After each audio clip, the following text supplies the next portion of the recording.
Okay, good afternoon, everyone. We'll call the meeting back to order.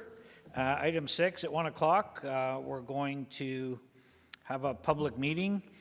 As required by the Building Code Act, a public meeting is being held prior to council making a decision on proposed amendments to the City of Kawartha Lakes building bylaw, being bylaw 2012-019, a bylaw under the Building Code Act respecting permits and related matters passed under Section 7-6 of the Building Code Act.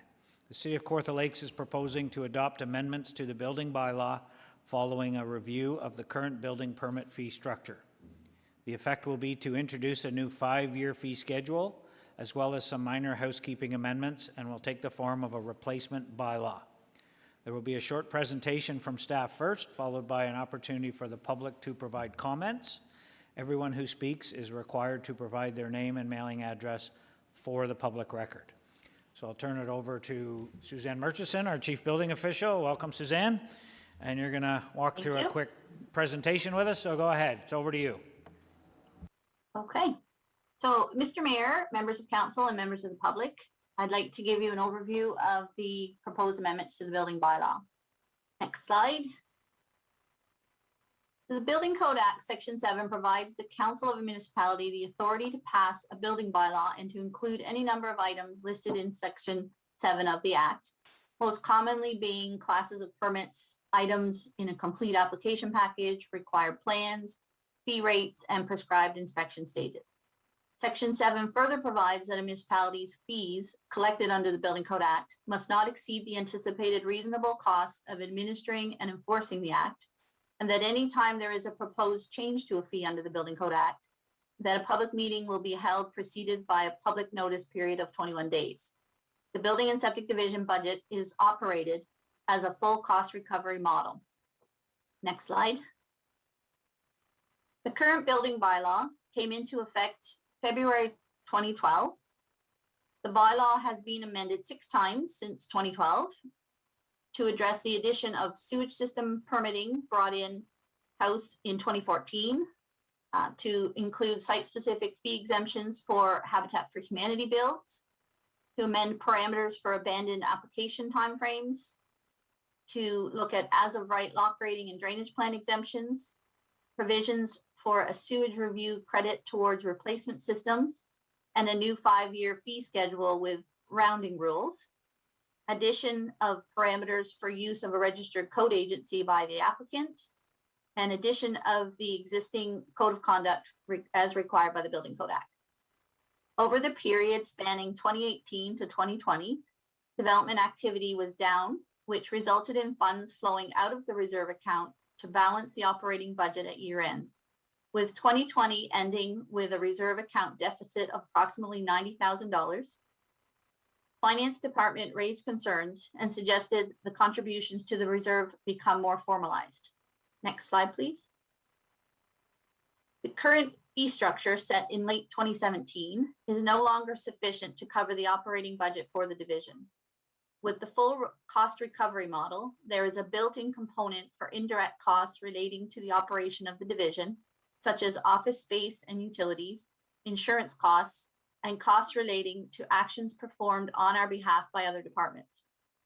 These costs are collectively known as indirect costs, and in working with the treasurer, this figure has been determined as an overall total of 20% of the operating budget each year. With the addition of 4 staff positions since 2017 and a 5th position being added in 2022, the fee structure is outdated in relation to the revenue projection in the operating budget. The majority of the operating budget is attributed to wages at approximately 80%. New positions represent a second Part 8 inspector, which is for sewage systems, a building and zoning clerk, both added in 2017, a second admin assistant that was added in 2019, and an 8th building inspector that was added this year in 2021. In 2022, we will see the addition of a 3rd admin assistant to address the pressures from increased development and additional finance-related tasks being performed at the division level. As a result of the various amendments previously completed and the additional flagged housekeeping issues, it was apparent that a comprehensive review would be beneficial to streamline and make the bylaw more readable. Next slide, please. As a result of proposed housekeeping changes, which necessitate moving items around and reformatting, it seemed to be more efficient to introduce a full replacement bylaw for clarity. To address the budget shortfalls relating to salaries and to address the deficit in the reserve account, an updated 5-year fee schedule is proposed to be introduced a year ahead of schedule. Various housekeeping changes are proposed to clarify items such as the lot grading and drainage process, change the formatting of the fee tables to assign a single item number to a single fee type, to clarify ambiguous language found in a few clauses relating to items such as refunds and credits, and a detailed list is contained in the council report. Next slide, please. In 2005, the Building Code Act was amended to clarify the management of revenues collected by building departments. The province introduced the ability for a municipality to create a dedicated reserve account that could be used to address staff retention issues experienced during recessionary times. Due to development activity levels, a reserve account was not established for several years following the 2005 legislative change. Since the creation of the reserve account, yearly revenues have seen both contributions to and draws from the account, with the current state of the reserve being in a deficit. A deficit in the reserve account equates to a shift to the general tax base to balance at year end, which shifts away from the cost recovery model of development funding development. The Building Code Act does not set specific parameters around this reserve fund. However, in consultation with other municipalities within the large municipalities chief building official group, it appears most municipalities set a cap equivalent to approximately 2 years' salaries or 2 years' operating budget. In our case, we've picked a proposed cap of 2 years' salary, which would equate to about 3.7 million based on 2022 budget figures. To achieve this reserve balance, it has been suggested by the treasurer to project the total contributions over the 5-year life of the fee schedule. The contribution to reserve annually has been estimated using a starting balance of 750,000 as, excuse me, as 2021 development activity levels are such that this is a conservative estimate of the contribution to be made this year. Next slide, please. Council has 3 options available. Option A is the recommended option based on discussions with the treasurer, and it represents full cost recovery with annual contributions to the reserve account built in. This option represents the greatest increase to fee rates. Option B is an alternative that would see full cost recovery, but would not include contributions to the reserve account.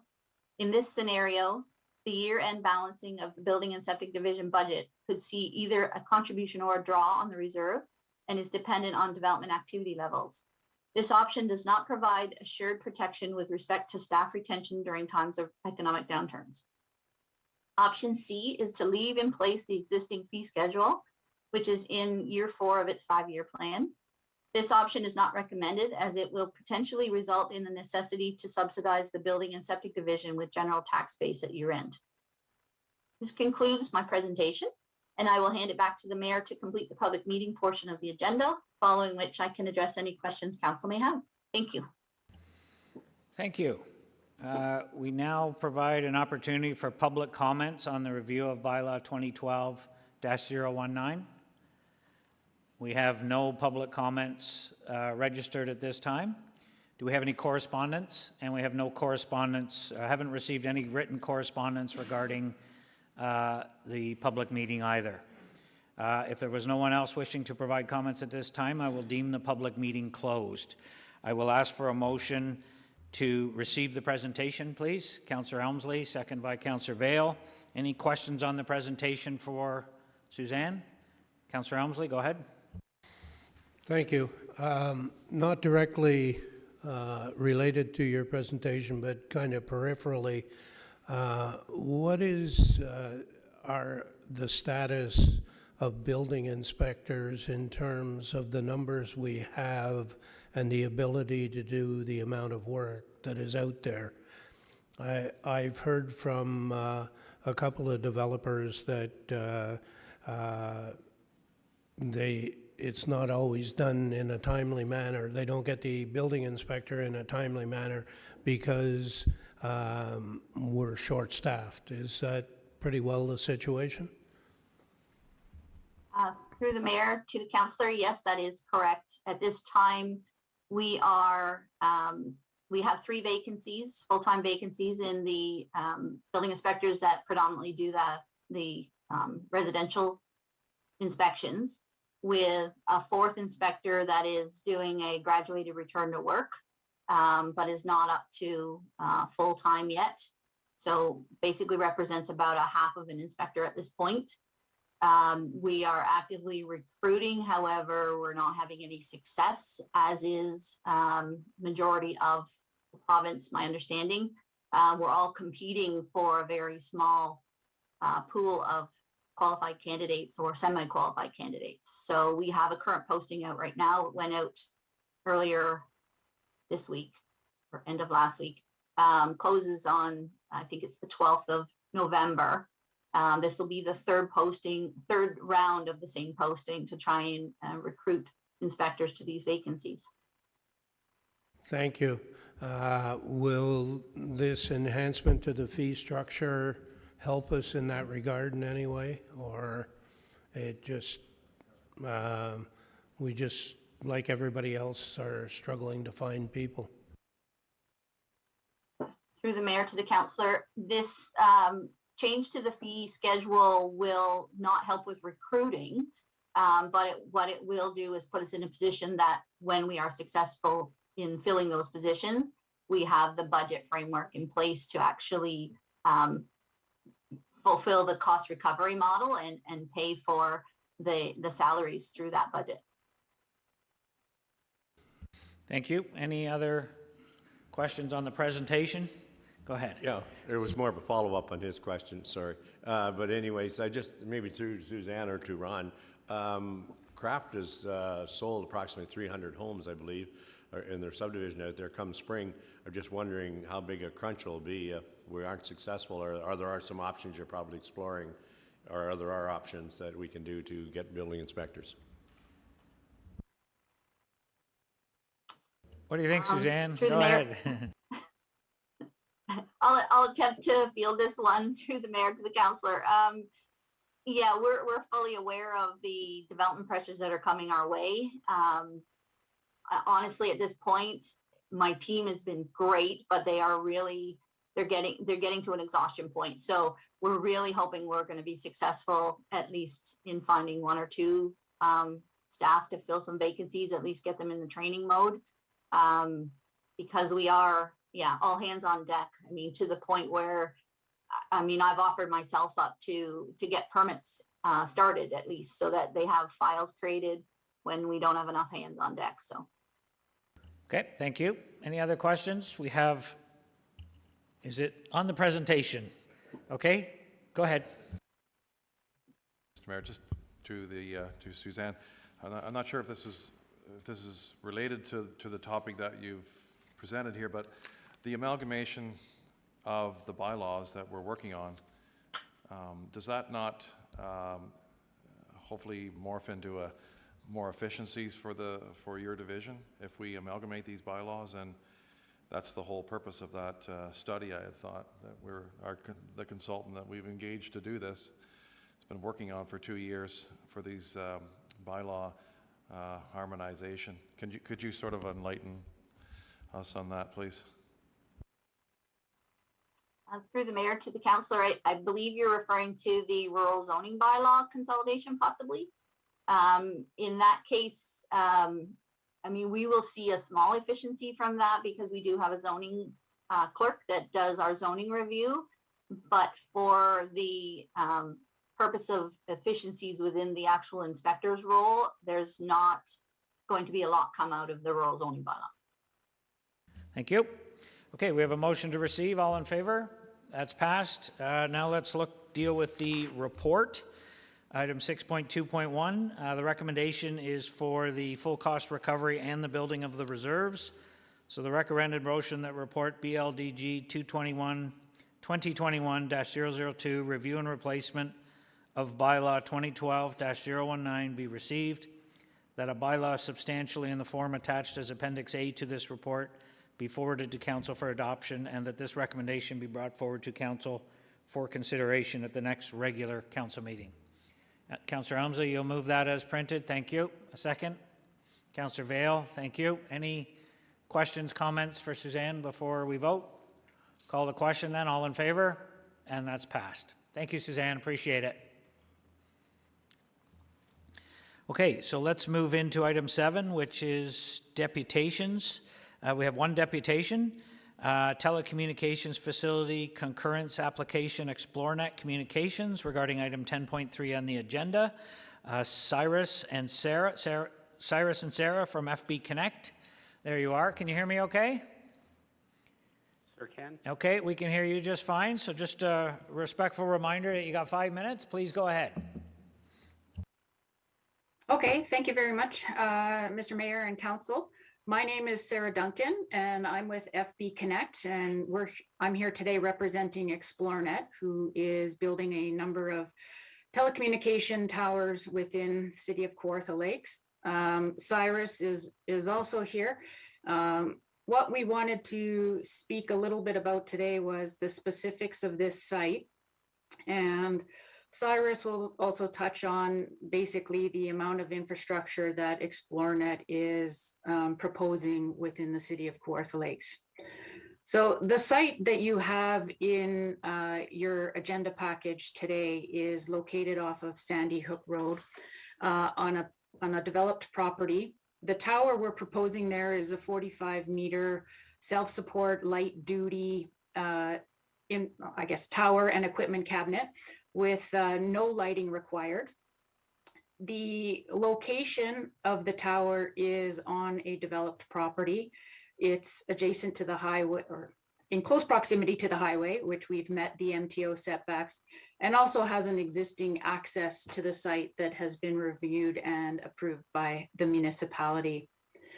The reason the site is on your agenda today is that during the initial planning review, we were advised that the location of the tower is on the Oak Ridges Moraine within the plan area.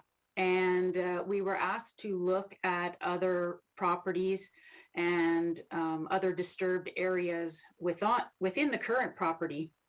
We did spend some time working with the landowner, looking to move into areas that were already developed, as they have a fully operational horse riding stable on their property. They were not interested in having those locations encumbered by the tower for whether current uses or future plans on their property. So we did manage to work with them to set the tower a little bit further into the property on an area that was already cleared of trees. So in the case of the tower here, we will not be requiring any tree removal, and the footprint would be a small 2-meter to 3-meter by 3-meter area, unfenced, no interference with wildlife or any other environmental issues. Working with the planning department, we decided to move forward with consultation on the tower, and we did not have any comments from the public or any agencies that brought up any other concerns. So what we're hoping today is that council will go forward with option 2 that was put forward in the planning report in front of you. We did work, within the local policy in following all the consultation requirements, trying to find a suitable location, which we believe we have done. There's a lot of comment in the, planning report about us not, attempting to explore other options. We have, and however, with the way the current network of ExploreNet is set up, these towers are being placed within closer proximity to their existing towers as we're trying to offload capacity and bring new service to other customers. So I guess our hope today is that you will consider option 2 and move forward in supporting the tower proposal. So Cyrus, I'll give you time to The last minute or two? Yeah, thank you, Sarah. That was a perfect summary. So I don't have too much more to add. Um, Other than just to let you know, this is part of a 17 additional site network that we've been working on within Kawartha Lakes. And our objective always is bring broadband coverage to underserved areas. So this particular site serves two purposes. One is to offload some capacity from adjoining sites. We have our next closest site is only it's less than 4 kilometers away, but also to shore up the coverage in the immediate vicinity, which would cover an additional 170 or so underserved households. Sarah mentioned the footprint of the site is quite small. The face width of the tower is 2 meters wide, so the total ground disturbance isn't much beyond that. Above grade, really, it's just three caissons that are about a foot diameter. That would be the only concrete visible. And at the end of these agreements, if the site is no longer required or the technology changes, we're obligated to remove and restore the site, bring it back to how it was previously. And really, you would never know we were there once we have the site ultimately decommissioned. And that's all I have to say. I don't know if this is the time to take any questions, but we're happy to answer any that you might have. Thank you for that. Appreciate it. I will ask for a motion to receive your deputation, and then we'll see if there's any questions. Councillor Vale and Richardson. Councillor Richardson, you have a question? Go ahead. I do, and through you. Thank you for the presentation today. I'm very aware of the site that you're proposing. Now, I know it's all about expanding that network coverage for you. So when you picked this site, strategically, this was the best position based on where the existing tower is right now and how much more this will provide better service in the area? Yes, 100%. So there's quite a bit of radio engineering that goes into selecting the site locations, and then of course it also has to be a site that's leasable. So we would need a willing property owner or site host. Okay, so do the property owners approach you, or do you approach them? We approach property owners. Okay, great. Thank you. Thank you. Any other questions for the deputants?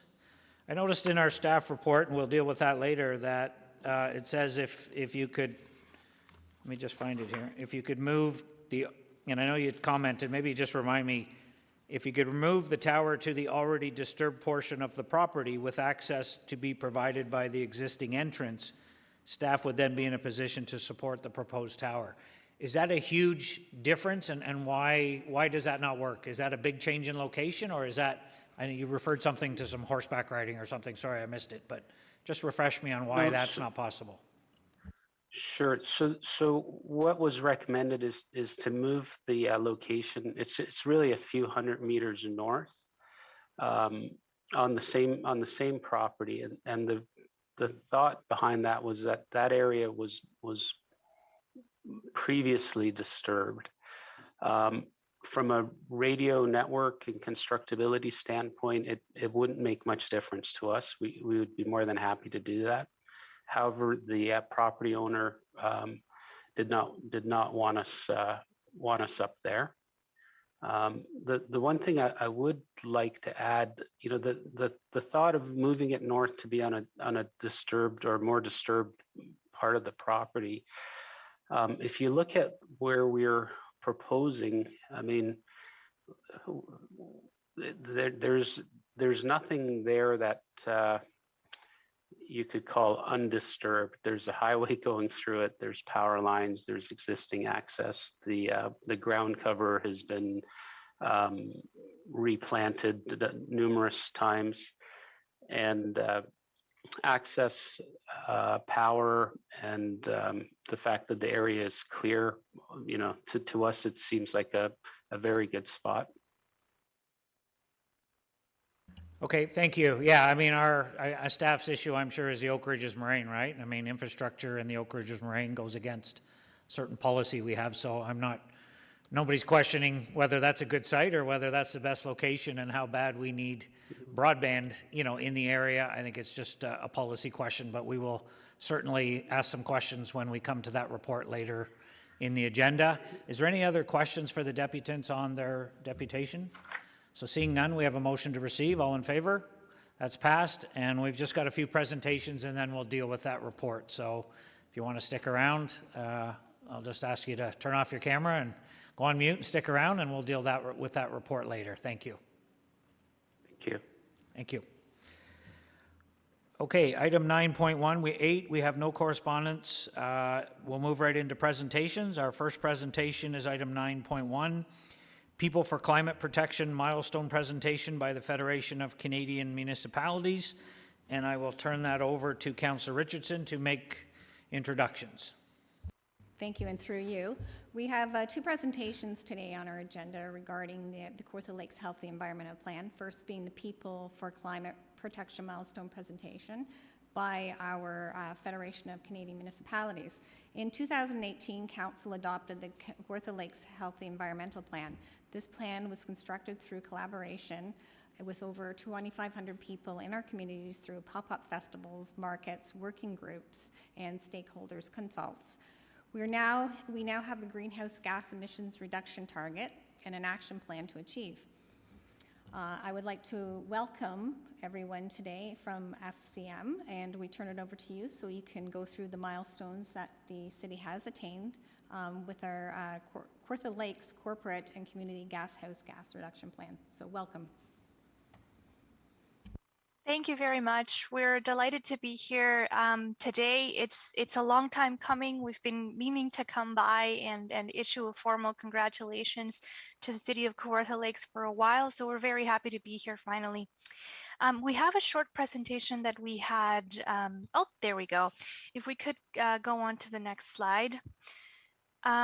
Just as a quick reminder, because I know that there might be folks present here today that may not know that Kawartha Lakes is a proud member of the PCP program, the Partners for Climate Protection program. And PCP is a network of now over 500 Canadian municipalities that are advancing their work on climate action at the local level, at the municipal level, through our 5 milestone framework. And here are just a couple of the benefits that Kawartha Lakes is able to tap into along with the rest of the network. I won't read them all because it's quite a few, but they are available to you if you wish to explore them later. Some of the benefits that we like the most is the access to a network of peers that are going through the same journey that your municipal staff and council are going through with the planning and implementation of your action plans. Access to our resources, to our consultations, one-on-one technical support, and overall helping letting us help you lighten the load when it comes to actioning your climate change efforts. Next slide, please. So the achievement of the PCP milestones is not an easy feat. So we are very proud to be here to confirm that Kawartha Lakes has achieved milestones 1, 2, and 3 of our framework in both of our streams, which are the corporate stream and the community stream. So what do these milestones mean? Why is it important for Kawartha Lakes to achievement? Well, you'll see from this depiction that we have on the screen now that the milestone framework is very similar to the project management cycle, where we start with measuring. That's milestone 1. So Kawartha Lakes has completed milestone 1, 2, and 3. That means that first they've made a baseline inventory, which means they've measured in a given year what their emissions of greenhouse gases have been into the environment, and they've put a big number on it. Then after having measured their emissions, you've set a target to reduce those emissions by a certain percentage. And finally, milestone 3 means that they have developed a plan to achieve said target by their target year. So coming up for Kawartha Lakes, we have 2 more milestones that can be achieved and that we're sure with our support you'll be able to achieve, which are the implementation of those actions that you've planned for.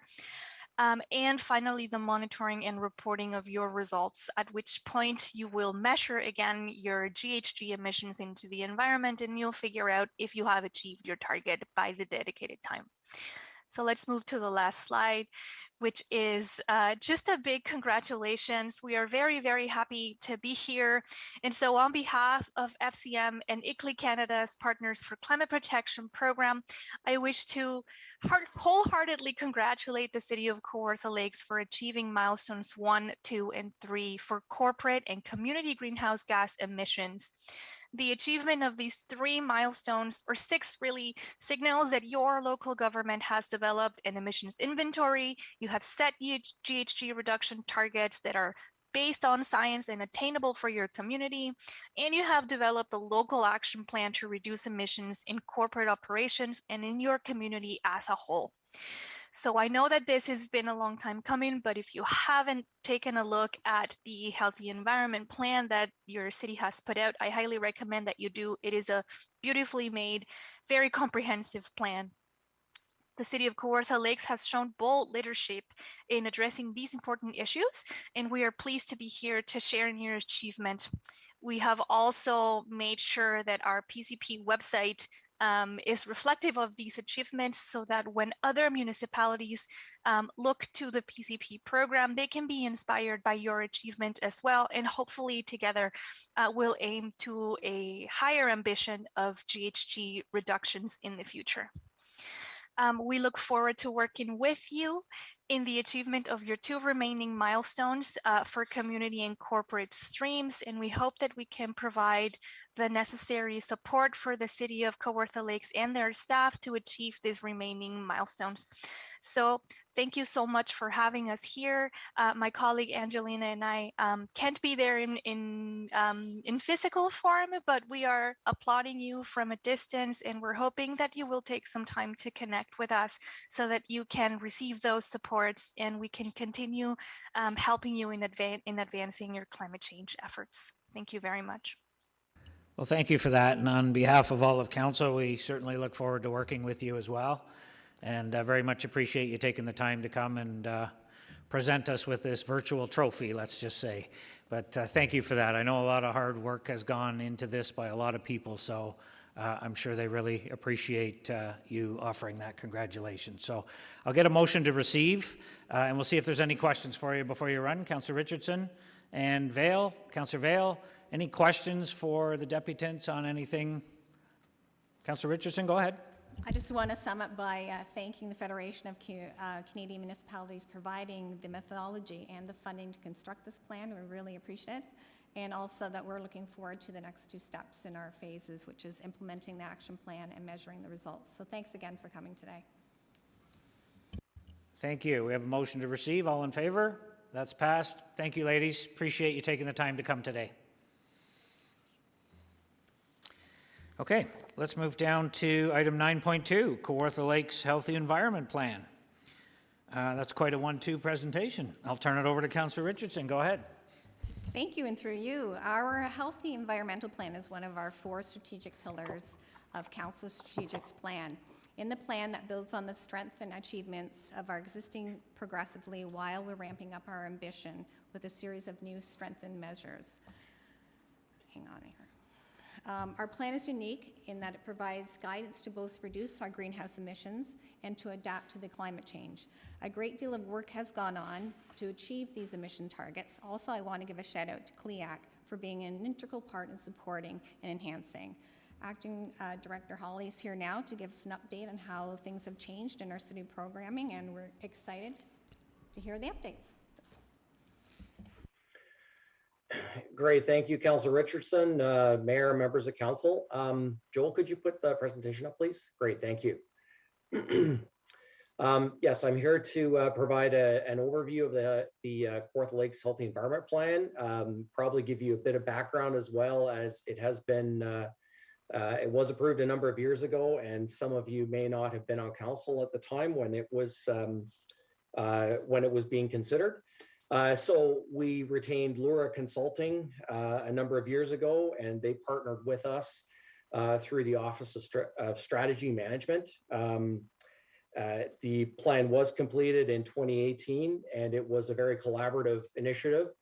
There were a number of council champions on it, so the late Councillor Gord Miller and Tracy Richardson, as well as a number of staff leaders. CLIAC was certainly an integral part of it as well as Kawartha Conservation and Fleming College's Office of Sustainability. The plan has 9 sort of pillars with 24 strategies, targets, and outcomes. Obviously, with the onset of the pandemic, we've had to sort of reprioritize what we're implementing, but certainly there has been a lot of implementation going on throughout the pandemic of it. But I think what we will be focusing on in the Development Services Department is to start with the full implementation of the plan. Next slide, please. So from an environmental perspective, obviously everyone realizes that the climate is changing. More hotter days, fewer cold days. There's a lot of impacts on our climate, certainly unpredictable growing seasons. The climate change also has impacts on municipal infrastructure. There's also impacts on loss of outdoor recreational facilities, and it does have some impacts on our tourism system. Obviously, if you take a look at one of the major impacts, Burnt River flood of 2019 was certainly one to remember and the largest in our history. So in order to combat a number of these issues, obviously we have developed the Healthy Environment Plan. And what makes this plan unique is we are also looking at addressing mitigation and adaptation. So that sort of those are 2 main principles in the plan that sort of make it unique. As I said before, the plan was a collaborative effort. There were a number of steering committee meetings with various groups, working group sessions. There was also target and engagement sessions with various sectors of our economy and of our city. We also had a number of community events where we went out to the community and engaged with people. And there was also a lot of member or community outreach through surveys as well. Next slide, please. So one of the main visions of the plan is that we will be leaders in addressing our changing climate to ensure a healthy environment and a prosperous community. Obviously, we will be doing that in collaboration with all of the groups that have been involved in the plan to date. And obviously, the Environmental Advisory Committee, the city's Environmental Advisory Committee, will be a major component of that as well. Next slide, please. Obviously, the Kawartha Lakes Strategic Plan, one of the visions is a thriving and growing community within a healthy and natural environment. Obviously, the Healthy Environment Plan is a key component of that, and it sort of transects a number of strategic priorities. I would say it includes all of them, including a healthy environment, exceptional quality of life, vibrant and growing economy, as well as good government. Next slide, please. Obviously, within the city's strategic plan, there is within the section of healthy environment, one of the main pillars is the implementation of a healthy environment plan. So this is how we are meeting one of the aspects of our own strategic plan. Next slide, please.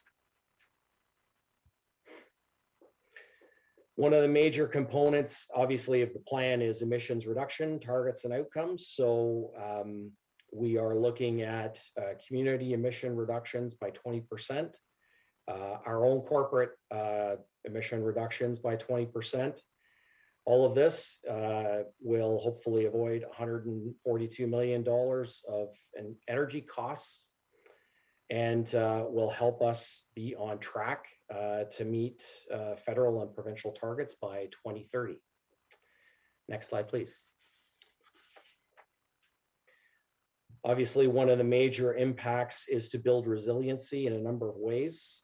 There are a number of issues here that we're trying to address and build resiliency in. Obviously, a lot of it has to do with the natural environment, as well as our own infrastructure, as well as helping out people with the increased heat. In some cases, some are our most vulnerable people are at risk with the changing climate. So those are the people that really need this plan to be implemented fairly quickly. Next slide, please. Again, there are a number of strategies within the 9 pillars. I won't go through all of them, but a lot of the agricultural strategies deal with improving agricultural best practices and manure practices. Within buildings, we're basically looking at trying to do retrofits to some of the existing buildings, as well as through approval processes, try to encourage people to build more resilient buildings, better energy efficiency, include more landscaping, perhaps green roofs, things like that, so that we help reduce heat island effects. Land use strategies include developing compact neighborhoods that use less land and promote transit and active transportation.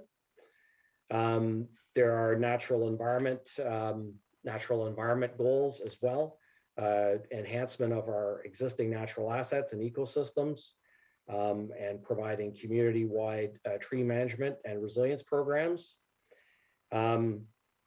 Again, I mentioned helping out people. It's a major consideration under people safety and health, helping our vulnerable population and creating a readiness toolkit. Waste reduction, obviously reducing emissions from landfills is a major part of the reduction program as well. Improving our water, wastewater, and stormwater management systems, increasing their energy efficiency and improving design standards. Transportation is another large area, trying to encourage electric or low emission vehicles, promoting active transportation, and increasing the efficiency of the city's fleet as well. Next slide, please. This slide creates a summary of all of the target reductions, both within the community sector and the corporate sector. Obviously, we're looking to save an estimated 2.6 million, whereas with the community sector, it would come out to approximately 142 million in total. Next slide, please.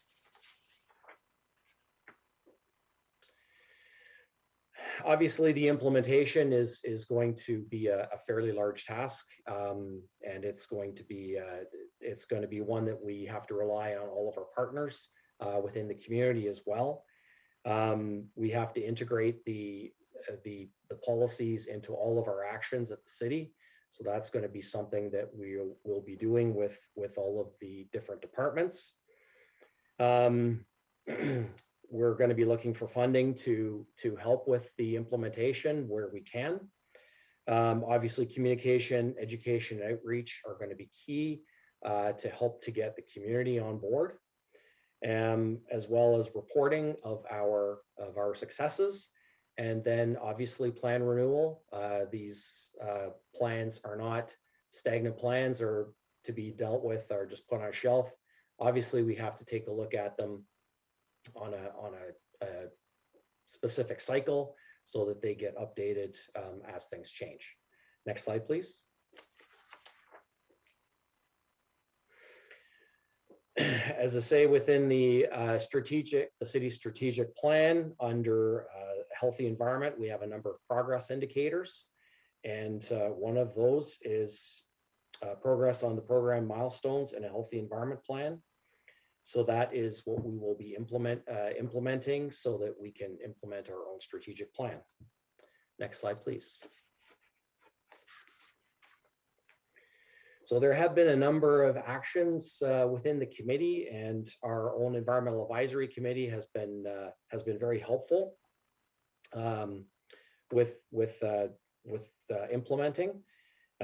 We held our first annual environmental round summit in May, where a number of different environmental and community groups got together and had a great discussion about what they've been doing, what they see as needed within the community, and how to get there. So that was a very good summit in May.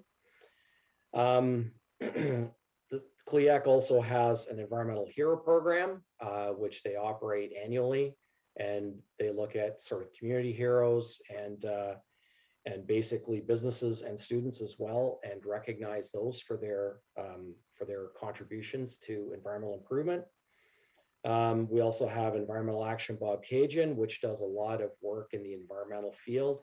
They're also looking at pollinator. They have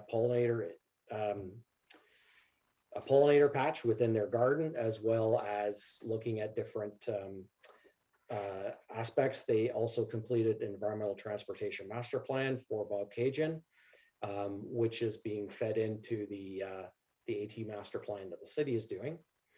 CLIAC was also instrumental in getting the city recognized as a bee city, and they continue to implement that. They have pollinator garden tours. Obviously, with the pandemic, it hasn't happened, but previously they had pollinator garden tours, which were very well attended. And Kawartha Lakes Trail Alliance, obviously very important in the trail system, improving signage and awareness programs. Next slide, please. So some of the other actions in progress from a corporate perspective, the city has a Green City Charter, which is our commitment to the Healthy Environment Plan. We also have an approved Green City procurement policy, which is separate and distinct from the base procurement policy. A number of corporate initiatives that have been going on include waste diversion strategies like developing waste streams and recycling. We will be adding a new staff member in 2022 to help with the implementation of the Healthy Environment Plan, as well as other related environmental policy initiatives. And that will certainly be a big boost to us to help move the Healthy Environment Plan forward. There's also a number of other planning initiatives that the Development Services Department is undertaking to help to implement some of the pillars in the Healthy Environment Plan. Next slide, please. So as we move through the recovery phase of the pandemic, it is time to reactivate a number of initiatives in 2022, including advancing the actions to implement the Healthy Environment Plan. Be happy to answer any questions. Thank you. Thank you, Richard. Appreciate that. We'll get a motion to receive. Councillor Elmsley and Dunn. Councillor Elmsley, you had a question? My question was answered. Thank you. Thank you. Questions? Councillor O'Reilly? Thank you, Mr. Mayor, through to Richard. On one of the slides, emission reduction targets and outcomes, we're talking about implementing actions, we're talking about reducing community emissions and corporate emissions. And the third bullet is avoid 142 million in energy costs. Could you just kind of explain how you would arrive at that, or what that really means? Certainly, through the mayor to the councillor. So if you take a look at that slide, I'm not sure, Joel, would you be able to pull that slide back up?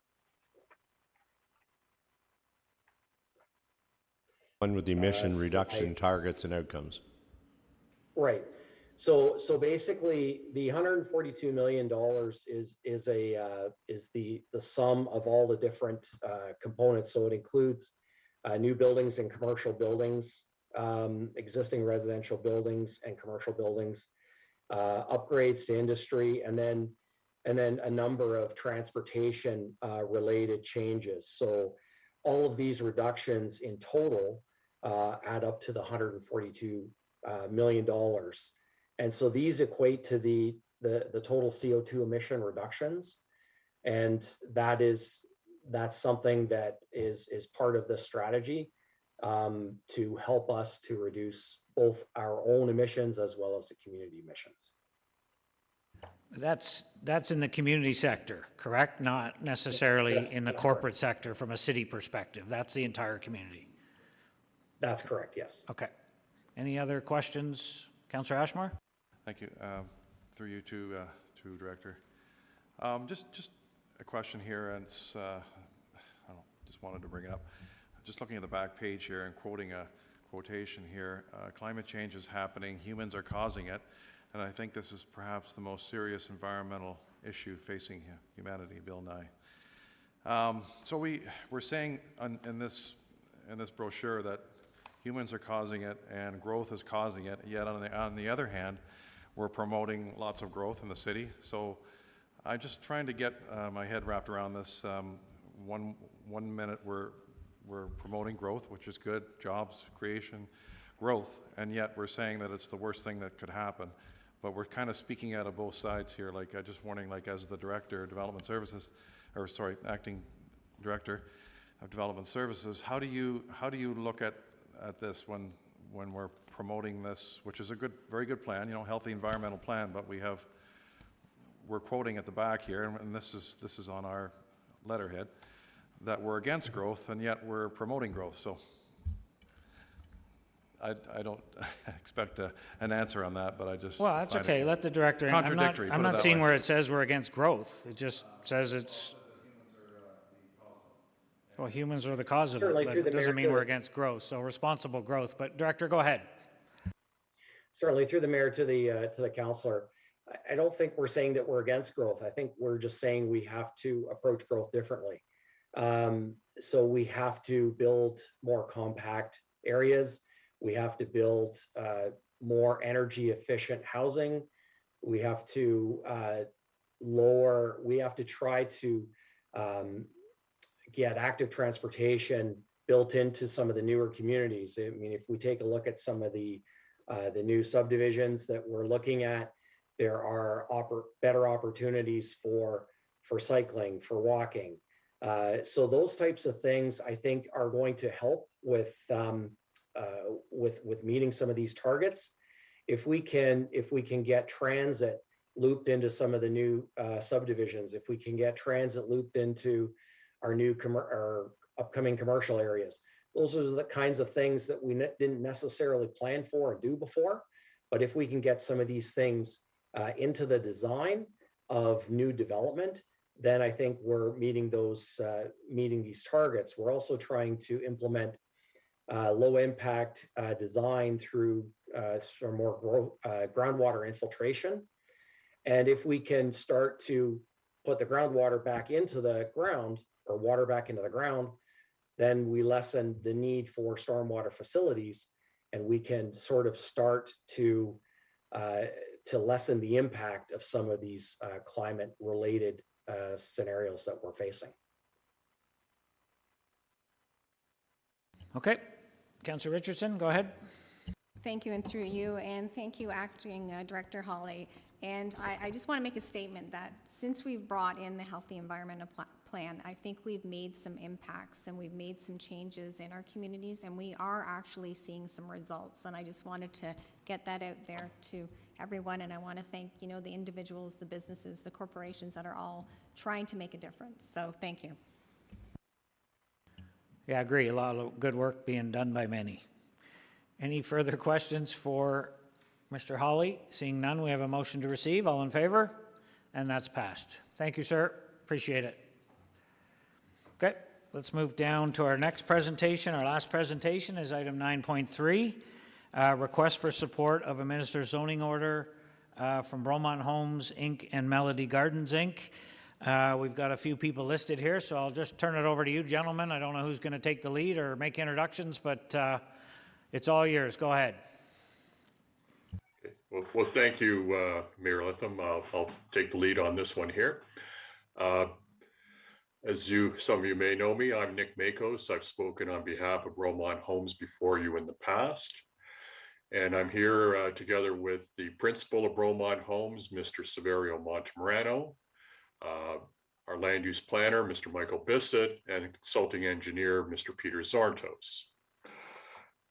Now, many of you have been on council since Mr. Montemarano acquired two draft plans of subdivision that had been languishing for years in Lindsay.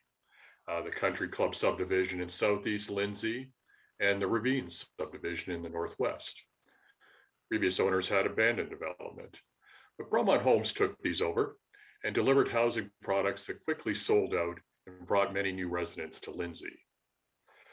The Country Club subdivision has a mix of housing, including single-family homes, townhouses, and soon to be a multi-story rental residential building. And Bromont intends to continue and enhance in other developments these types of products, which might be able to move forward with council's endorsement today. Mr. Bissett will have a more detailed presentation of the request before you to support a minister's zoning order on several parcels of land. And Mr. Zorntos is available to confirm Mr. Bissett's presentation that these parcels have long been studied for municipal servicing and that Bromont has extended an oversized municipal infrastructure to facilitate the requested development. I would like to turn this over to Mr. Bissett to do his presentation now, together with any questions you may have of Mr. Montemarano and Mr. Zorntos. And then with your permission, I'd like to return to address council to deal with the request that's being made of it, the purpose for it, and the terms under which council's endorsement would be subject to. Thank you. Thank you, Nick. If I could ask the clerk to put up the presentation, that'd be great. Yep, Thank it's you. up there. Go ahead. So yeah, my name is Michael Bissett. Some of you may know me. I've been working with Bromont Homes for quite some time in terms of development applications in Lindsay, including what's mentioned by Mr. Makos, the Ravines of Lindsay and North Lindsay, as well as the Country Club subdivision. So if you could see the next slide, this slide just indicates some of the various in brown sites, Country Club to the south and Ravines to the north, which have been developed over the last sort of decade, and was noted a new 6-story purpose-built rental apartment building will be submitted probably this week, but potentially early next week within the Country Club subdivision. The holding was recently removed on that by Bromont to allow for that apartment building. So the Country Club subdivision, as you can see in the south there in brown, surrounded by the 3 pink areas, which are the proposed areas for the minister's zoning order, was designed specifically with stub streets to the east and oversized pipes, providing for future connections as well to the gateway site to the south. So that subdivision was designed specifically allowing for anticipating growth surrounding it. The proposed gateway site on the southern portion, so in the middle of the screen at the south end, bound by Highway 7, providing a logical edge or gateway to the city. The Angeline site on the left-hand side is sort of nestled between the fairgrounds and Fleming College, as well as the Scugog River. And the lands along Highway 36 are located between the 2 trails, the Victoria Trail and the Trans-Canada Trail, as well as abutting the sort of recently endorsed Flato MZO request, which would be just to the sort of northeast. If the next slide. And this is just a couple illustrations of the activity of Bromont within Lindsay. The Bromont does have an experience with a range of housing types. This photo at the top is actually from the Country Club subdivision, indicating the townhouses on your left and the singles on the right. Below is Bromont does have partnerships with rental housing builders and operators. This is an image of a proposal in Millbrook. As I said, there will be a new site plan application on Logie that's imminent. Logie Streets will be a 6-story purpose-built rental building. We've had discussions, just so you know, with Kawartha Lakes Housing Group, Michelle Corley in particular. We look forward to further discussions in terms of providing for options for affordable housing in the proposed MZO areas. Next slide. Just in red below, these are the 3 areas where Bromont is seeking the MZOs from the ministry. Further detail is provided in a more detailed letter I provided. These are all sort of providing access to active transportation options with multi-use trails, proximity to Fleming's College and the fairgrounds. And, you know, the total hectares is about 130 hectares net, 320 acres or so. All of the details, including the draft minister zoning order, are provided in my letter, which I provided separately, generally reflective of the FLATO request in terms of the form of the minister zoning order. The next slide. The sites are well located in terms of access, obviously with arterial roads as well as provincial highway access. There's Highway 7 in bold red, bounding to the south, Highway 36 providing north-south access, and as well as Angeline and Lindsay Streets. Also identified in here are the Victoria Trail and Trans-Canada Trail, providing access to the sites as well. The next slide. This is just to indicate that each of these 3 sites had been contemplated for many, many years for development. In terms of this image here, taken from the South Lindsay DC study or development charge study, which is now encompassed into the new development charges bylaw. You know, so the South Lindsay area and these sites in particular have been contemplated to have cost recovery through development charges for servicing. As was mentioned, pipes have already been oversized along Lindsay over at Logie Street, anticipating that growth. And so it's not that these areas haven't been contemplated for development. They have been over time, and specifically the Gateway site, which is the central one, which was included in the 2012 settlement area for the City of Kawartha Lakes official plan. The next slide. So this is indicating the Gateway site in the center, and then to the west would be the Angeline site, and to the east is the site just along Highway 36, adjacent to Country Club, kind of the Country Club extension to the east. The Gateway site itself, the central site, has been designated as tourist commercial for decades within the OPS official plan, and has been included in the settlement area of City of Kawartha Lakes for over a decade. That's still at the LPAT under appeal. The Angeline property designated rural in the official plan, and the site along Highway 36 to the east of Country Club was also contemplated as a future development area by council through that OP. All of these lands, of some form or fashion have already been contemplated to be developed. And these are the concepts, as you see on the screen, providing for apartments, townhouses, low-rise housing forms, so as well as new parks, trails, pedestrian connections. The connections obviously coming from existing stubs to the Country Club, extending east to Highway 36, and then a new collector street through the Gateway site, and connections within the Angeline subdivision would provide for connections to the south to the fairgrounds and through to Fleming College. And overall, these areas will provide for new parks and trail connections, as well as protection of environmental features. In particular, both the Angeline site and the Gateway site, there has been much study done in terms of understanding, the protection of Scugog River and Sucker Creek in particular. And so, we would endeavor to have further discussions with staff, obviously, and make commitments to undertaking through the growth management strategy more specific outlines of this concept. But in the next slide, if we go to the next slide, just in summary, what it provides for is approximately 2,200 units, or about 5,000 people, Similar in terms of commitments to what Flato had committed to, we commit to affordable housing and new rental, and that number could be further discussed. Obviously, we're looking at 10% affordable housing. That would be done in the first phase. We can provide for a compact apartment form mid-rise building along Lindsay Street. And that's something we've been discussing with housing already. New parks, community facilities, and local commercial will be provided. We would participate in the city's growth management strategy, and we would endeavor to enter into development agreements with the city to secure those commitments. And Nick may go more into that.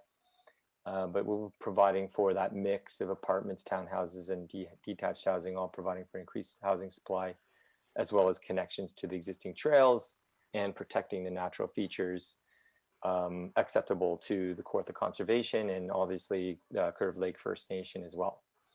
And so with that, I hope that provides some clarity on the request, and more details provided in the letter. And now I can pass it back to Nick, and you just sum that up. Thank you, Michael. Maybe we just ask Mr. Zorntos to speak for a minute to just simply to the servicing capacity that's already in the ground and available capacity to service a proposed number of homes. Yes, thank you, Mr. Makos.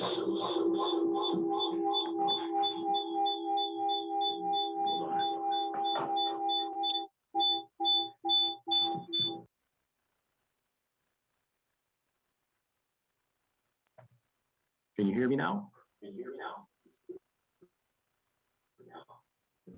Yes, we can hear you. Go ahead. Can you hear me now? Sorry about that. Yeah, some feedback taking place here.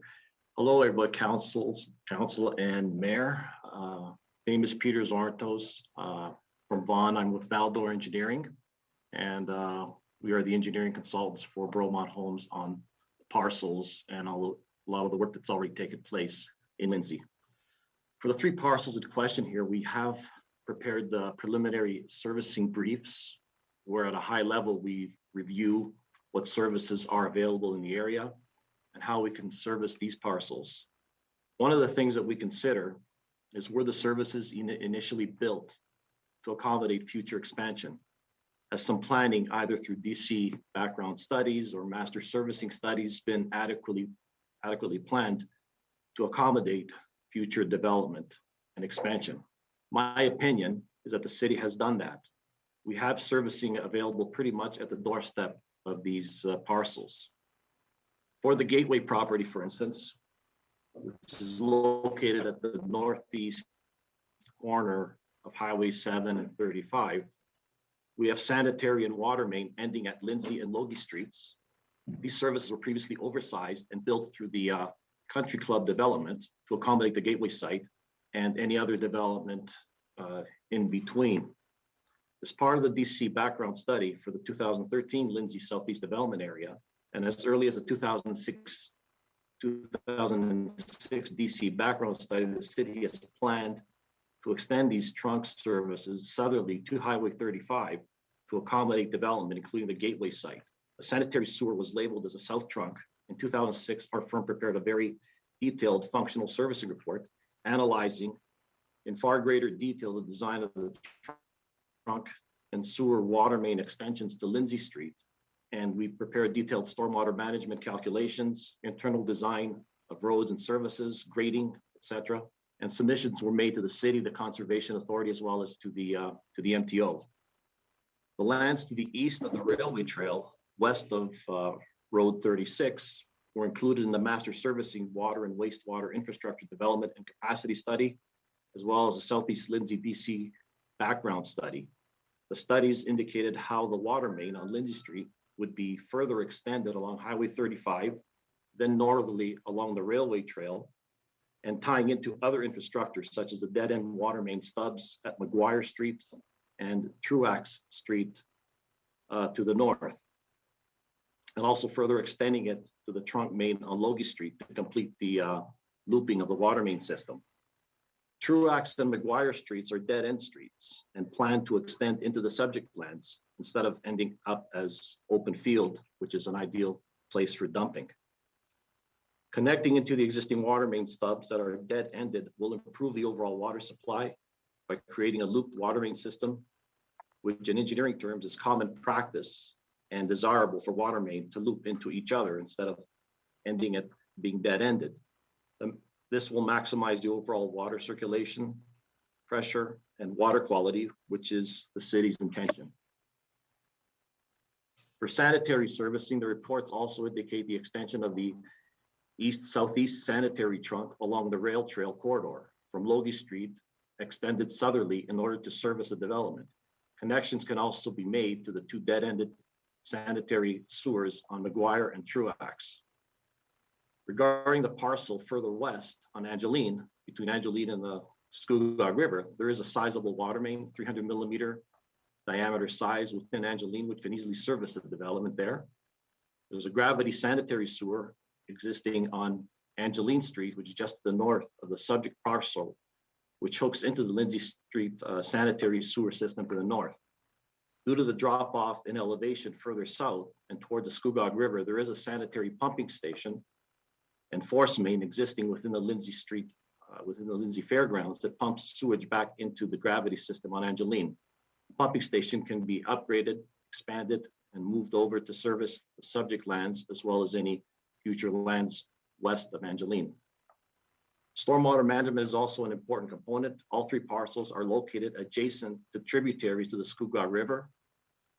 The parcel to the west is located right adjacent to the Scugog River, and they all flow naturally to the tributaries, simplifying the storm sewer design and providing stormwater management ponds adjacent to these tributaries to meet all the conservation, city, and MOE criteria. So in conclusion, the sites are serviceable. In my opinion, there has been sufficient planning by the city for the servicing to accommodate the parcels through infrastructure development review studies and DC background studies. Servicing these lands will, as I mentioned, complete the infrastructure in that area.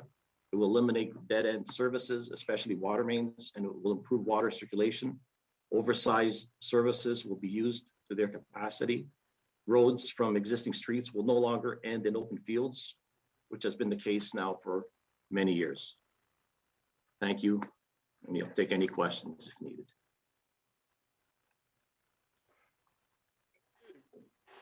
Thank you, Mr. Zartos.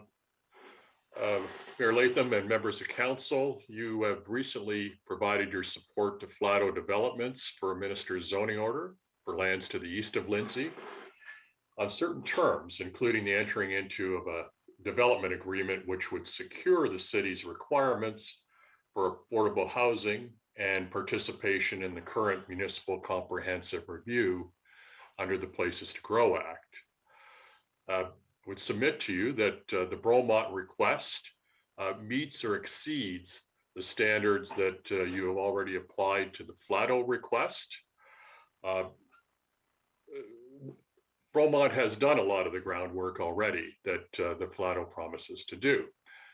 I had previously deputed before you with respect to the Flato request that the city should use the ministerial zoning order process where it thinks appropriate, and particularly where necessary planning and engineering work has been done by both the city and the landowner.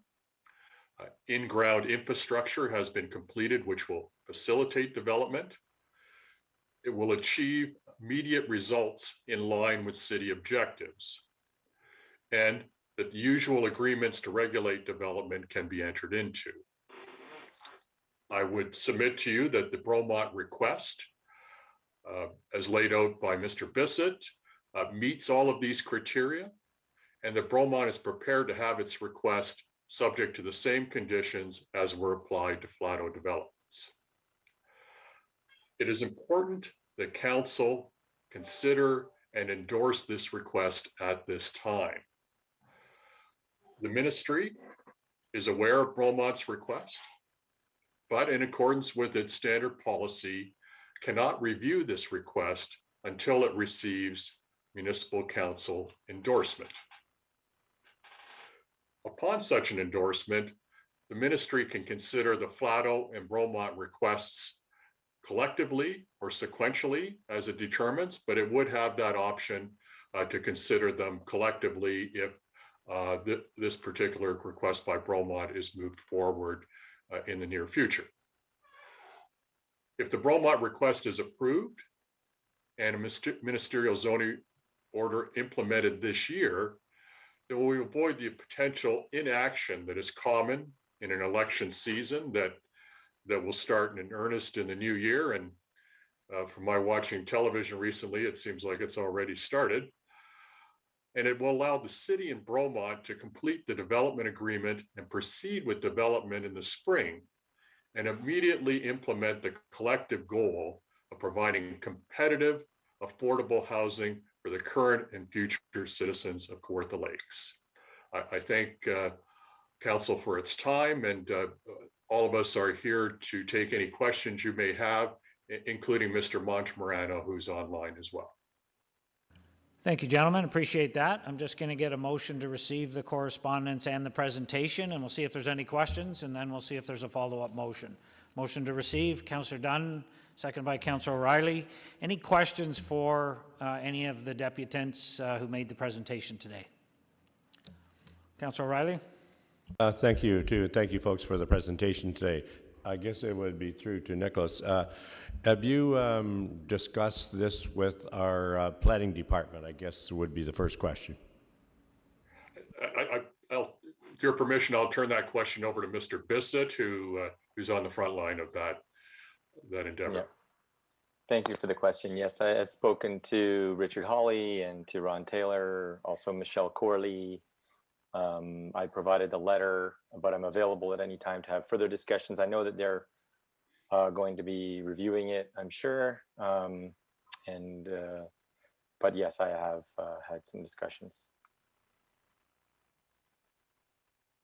The only reason I asked that question is because I just would want to make sure they'd reviewed it the same as they did with the Flato development. And I just really haven't heard that back from our planning department yet. That's the only question I had. I'm not speaking in favor or against the proposal today, but just would want to have the same scrutiny that went through with the Flato presentation. And certainly, Councillor O'Reilly, a lot of this groundwork has been done already in terms of, I think the planning department is very familiar, at least with certain parcels here, because all of these have been reviewed by the city in the past, as indicated either from an engineering perspective or from a planning perspective, and have been included in prior significant planning instruments passed by council. Any other questions for the presenters? Seeing none, we have a motion to receive the presentation and the correspondence. All in favor? That's passed. Follow-up motion, Councillor Dunn. Sorry, thank you, Mr. Mayor.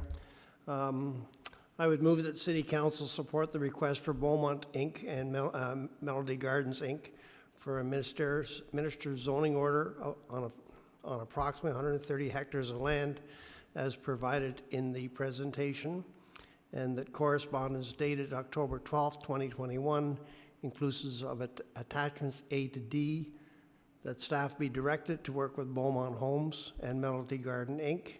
to prepare a draft development agreement acceptable to both parties, and that the draft agreement be forwarded to council no later than the end of January 2022 for review and approval. And if I get a seconder, I'll explain my motion. Seconder for the motion, Councillor Vail. Thank you. Go ahead, Councillor Dunn. Yeah, thank you, Mr. Mayor. As has been pointed out by the deputants, this is a repeat. We've gone through this process once already with Flato. We've established our parameters. So what we have to do now is exactly what we're waiting to do with the Flato development, is develop our terms.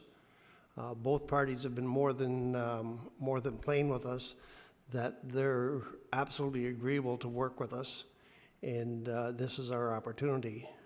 Beaumont Homes is, or Beaumont Inc., is a well-established developer within our area. Quite often, I think they're the only ones that are actually building homes. So they've been at it for years here. They have a proven track record. The MZO just removes that first obstacle, and it gets things up and running. And the answer for me to our housing shortage is simply to build more housing. And I think this is a good way to go, and I ask for council's support. Thank you. Councillor Vale, you seconded it. Do you want to speak to it? Okay. Councillor Elmsley, question? I won't support the motion, thank you. I feel the same way I did about the Flato development. I don't see the urgency here, which is one of the criteria for going forward. I am also concerned about taking allocation away from other folks that are in the queue. And this is another 2,200 homes, which added to the Flato, we're now up to over 4,000 homes to be taken out of an allocation of 15,000. And I think that the folks who are in the queue and the folks who are before the tribunal, I'm not sure what their status is, whether they could apply for one of these or whether they couldn't. But certainly, I feel that we're doing some of our developers a disservice, and I can't support it at this time.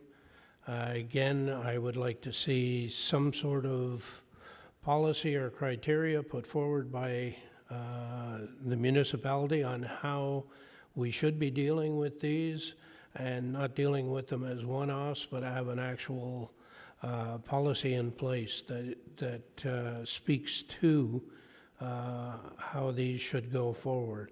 I'm sure that in future we will have more of them, and I think we just need something. So unfortunately, although I look for any opportunity to speed up our process in getting housing built, I feel this is somewhat jumping the gun and can't support it at this time. Thank you.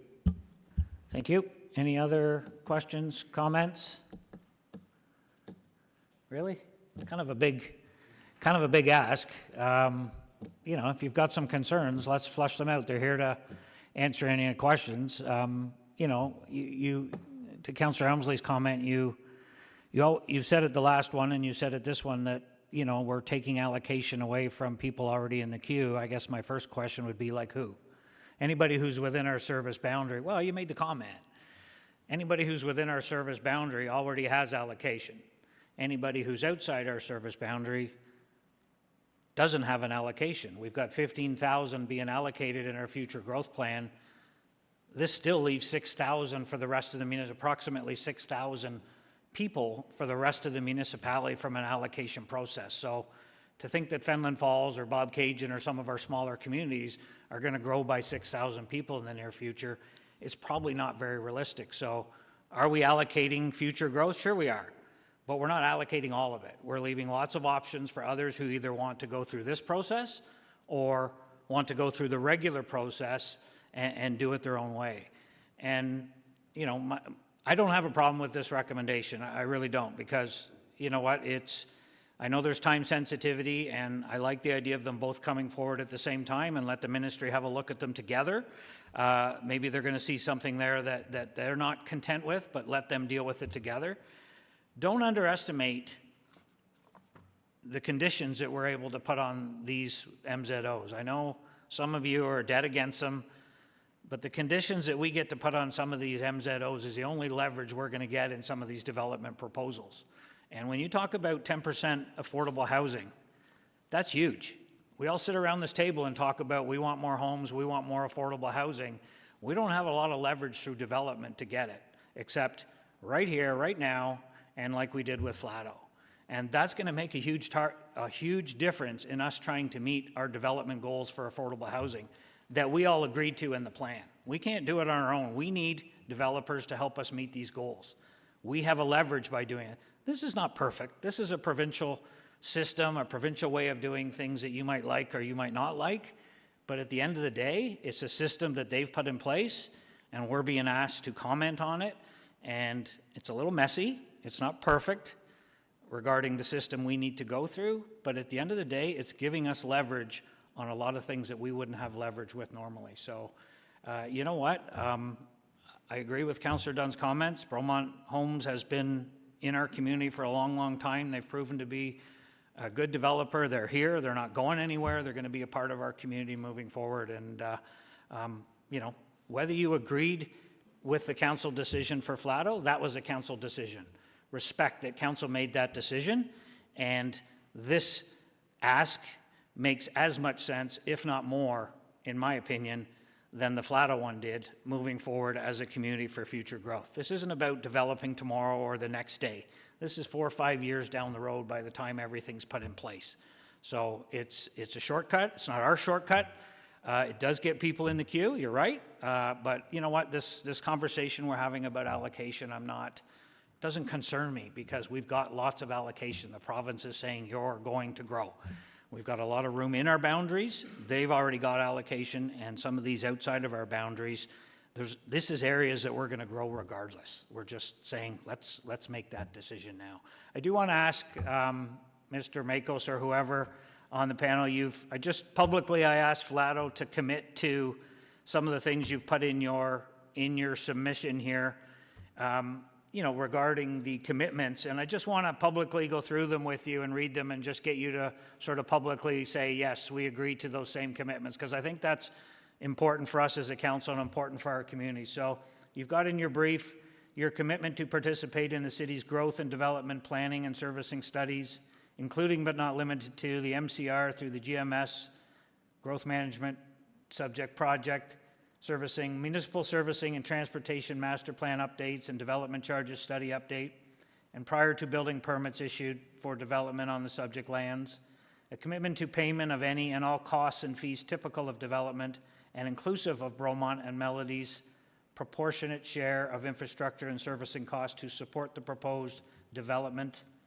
commitment to obtain all necessary Planning Act approvals to implement the proposed development, and commitment to review and satisfy typical city conditions of development approval applied to subdivisions and non-residential development, and a commitment to review and satisfy typical conditions of development approval from appropriate agencies and stakeholders, including but not limited to Kawartha Region Conservation Authority, OMAFRA, and First Nations, and a commitment to any community benefits offered to the community. For example, Bromont and Melody will similarly commit to building 10% of residential units as purpose-built affordable housing units. Will you publicly agree to make those commitments as you did in your submission? Is just what I'm looking for today. Well, Mayor Latham, I'm happy to say that this has been a matter of great discussion internally with Mr. Montemorano, and he's fully behind all of those commitments. And I see that he's on screen now, and perhaps it's appropriate for him to publicly state his support to fulfill those commitments. Yes, I do. Okay, thank you for that. Short and sweet, appreciate that. Okay, that's all I have. Any other questions on the motion or for the presenters? I got to add that bit to the motion, don't worry. Councillor O'Reilly, go ahead. No, thank you. I just want to support the fact that what Councillor Dunn has said. Mr. Severio certainly been in our community, built lots, and he certainly, as far as building, he's certainly ahead of the Flato agreement. I just said I probably would have been more satisfied if I had seen a greater report from our planning staff, but in light of that, as the mayor has said, we still have many of our controls in that we mightn't get in a normal development, so I will speak in support of it. Thank you. Councillor Richardson, go ahead. Thank you, and through you. And well, you said to speak up and say something, so here I go. For me on this one, again, I've done some research after the last presentation, and it's about affordable housing. And as stated, the considerations and components are in there based on the conditions that are going to be met. So I'm going to support this one as well, because you do have a proven track record in our community. So thank you. Thank you. Anyone else? Councillor Dunn, you want to sum up? I think everybody's just done a fine job of summing up for me, so I'll leave it there and ask for your support. Thank you. I'll call the question on the motion. Everybody clear on the motion? I'm getting a look from the clerk. We need to add to the motion. That's the third time I've had the look from the clerk. We're going to add to the motion that this recommendation be forwarded to the next council meeting for consideration. We didn't put that in. Okay, well, then we better. Let's do that. And who seconded it? Councillor Vail, you're okay with that? So that's now part of the motion. I'm going to call the question. All in favor? And that motion's passed. Thank you. Thank you, gentlemen. Appreciate it. That's a recommendation from committee that will go to council on November 16th. Thank you for your time today. Thank you. On behalf of everyone, thank you, Mayor Latham and members of council. Thank you. Okay, I just want to take a quick break, but before we do, let's take a quick stretch. But before we do, let's do item 10.3, if you'll indulge me, the telecommunications, because I think maybe our friends from ExploreNet are still hanging out on the line. So let's move the report 10.3 up, and then we'll take a 5-minute break just to stretch before we do the rest of the reports. So that report, if I can get these guys off the screen. I don't need ExploreNet on the screen because I'm just going to deal with our planner. So I know you're there, but I appreciate it. Okay. I'm going to deal with Mr. Walker. So Ian, thanks for tuning in. You've heard the deputation. I'm just wondering if you can give us a quick overview, and then we'll see if there's any questions. Go ahead, sir. Okay, thank you. Through you, Mr. Mayor, to committee. So in regards to the application, certainly understanding and agreeing with the information that ExploreNet has provided, there is certainly a need for towers in this area. So staff are of the opinion that the application that was submitted could have been a little bit better selected in terms of location on that property, or again, an alternative location on another property that's in near proximity, the purpose of which would be to avoid any of the natural heritage features that are located there. Just a couple things to point out. Appendix B is the site plan that staff and city staff had reviewed in terms of the proposal. Appendix C is the actual location of the tower, so it was slightly modified to accommodate the MTO setbacks and ensure that they had enough distance from the MTO highway. I am not able to confirm whether there would be any tree removal required for that new location shown in Appendix C. It looks like it could potentially possibly be within the tree line, and that the hydro lines to connect it may also be within the tree line. So therefore, staff would still recommend that going with the recommendation in the report.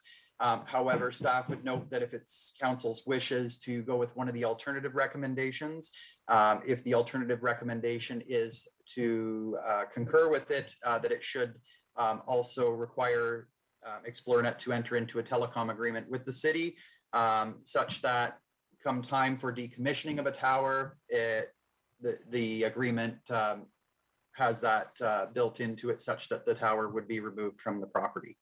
So thanks, and I'll just leave it open for questions. Thanks, Ian. So I have a couple of questions. So I understand you heard the deputation. You know, we need broadband. I mean, we've got a company investing in towers, and I know you're completely on board with that. If it wasn't for the Oak Ridge Moraine or the policy we have for infrastructure in the Moraine, would you have an issue with this location or this tower site and the build?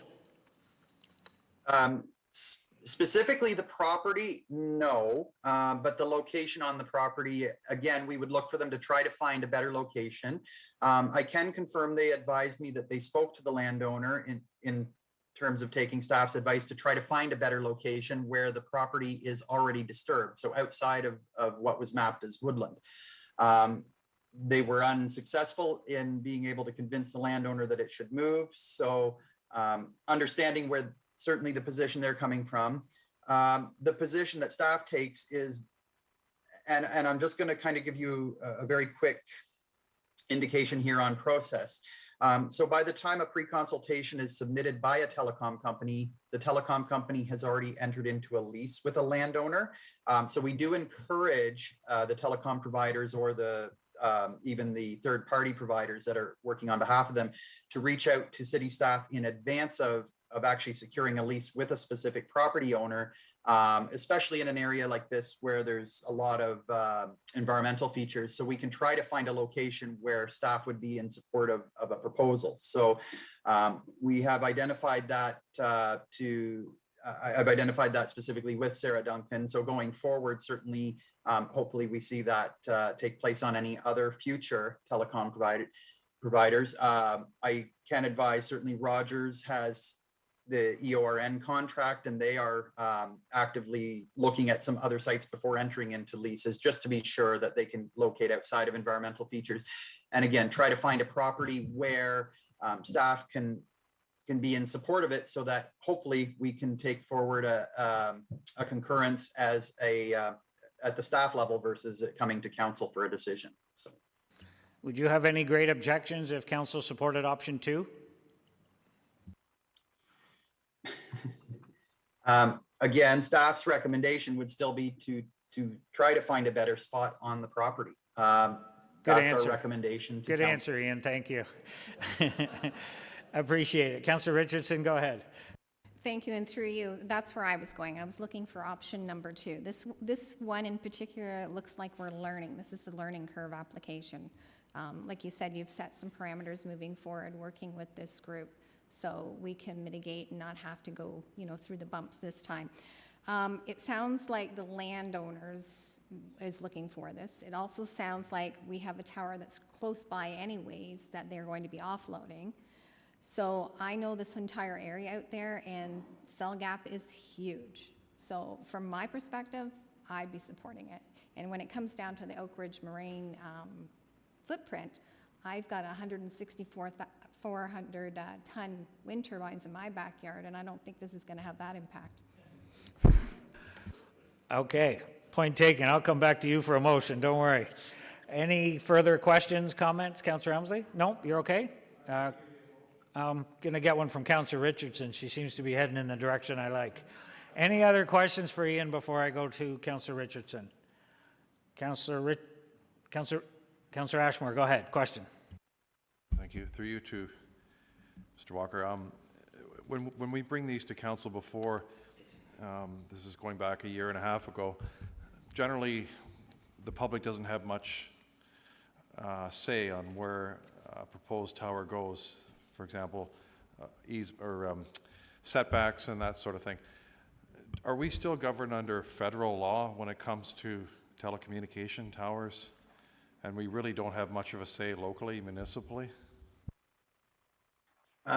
So through you, Mr. Mayor, to the councillor, I think the answer that we can provide there is council has recently amended the telecom policy. So on June 15th of this year, we took forward amendments which requires the proponent to go above and beyond the bare minimum standards set by Innovation, Science and Economic Development Canada. So ISED Canada requires that they circulate to all members of the public within 3 times the tower height. So if it's a 45-meter tower, they basically put a bubble around it, 135 meters. Any properties that are captured in that, they have to let those landowners know.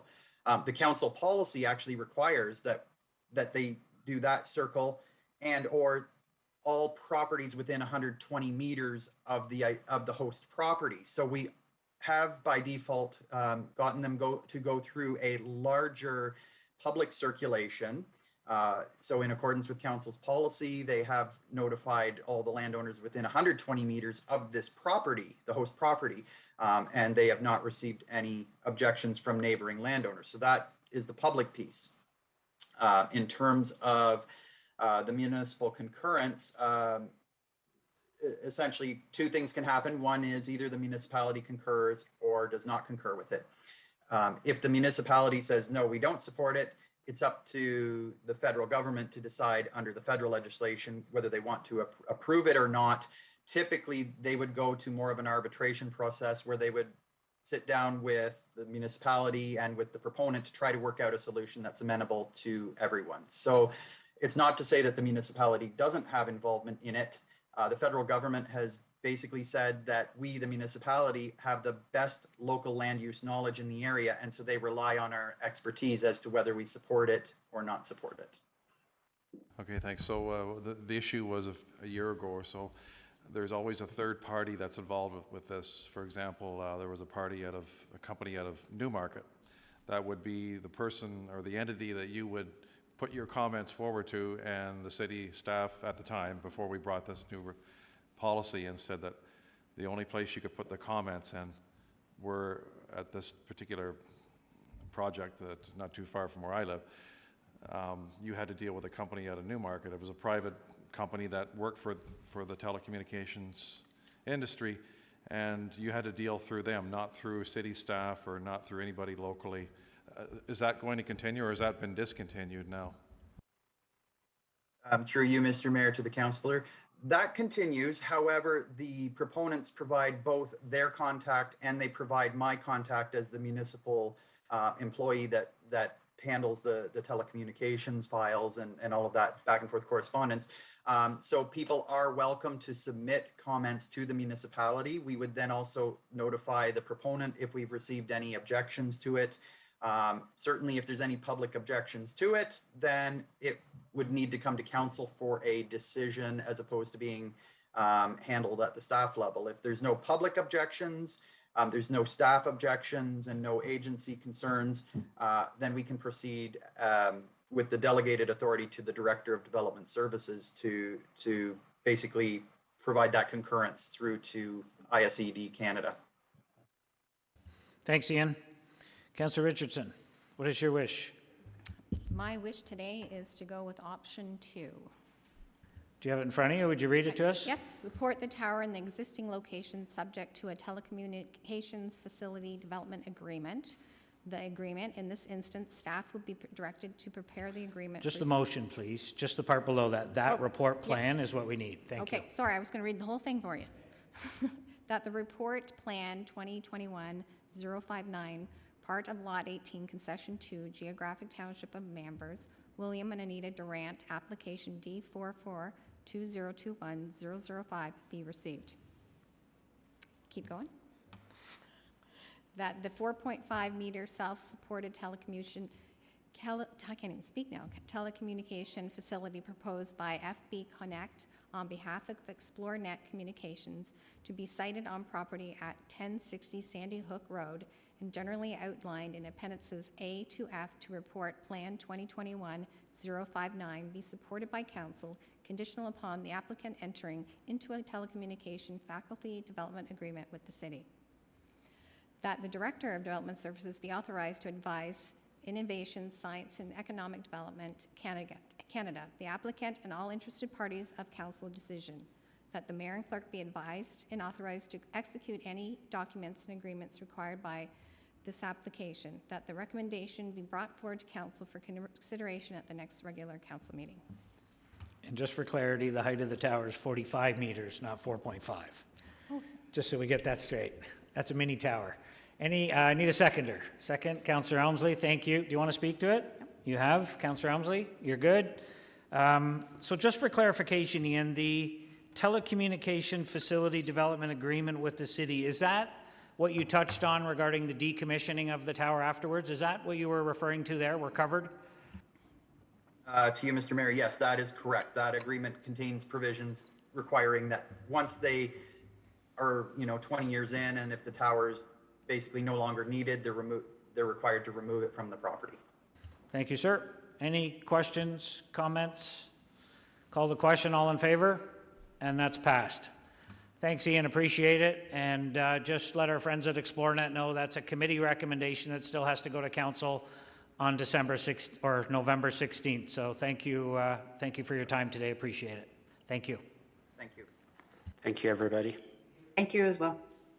Okay, let's take a 5-minute stretch and we'll come back and deal with our reports.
Okay, we'll call the meeting back to order. We're going to go back to 10.2, which is the proposed surplus declaration closure sale of road allowance adjacent to 122 Miller Road and 471 Rohalian Road in Brecken. And Sherry Dyer, I believe, is going to give us a quick overview of that report.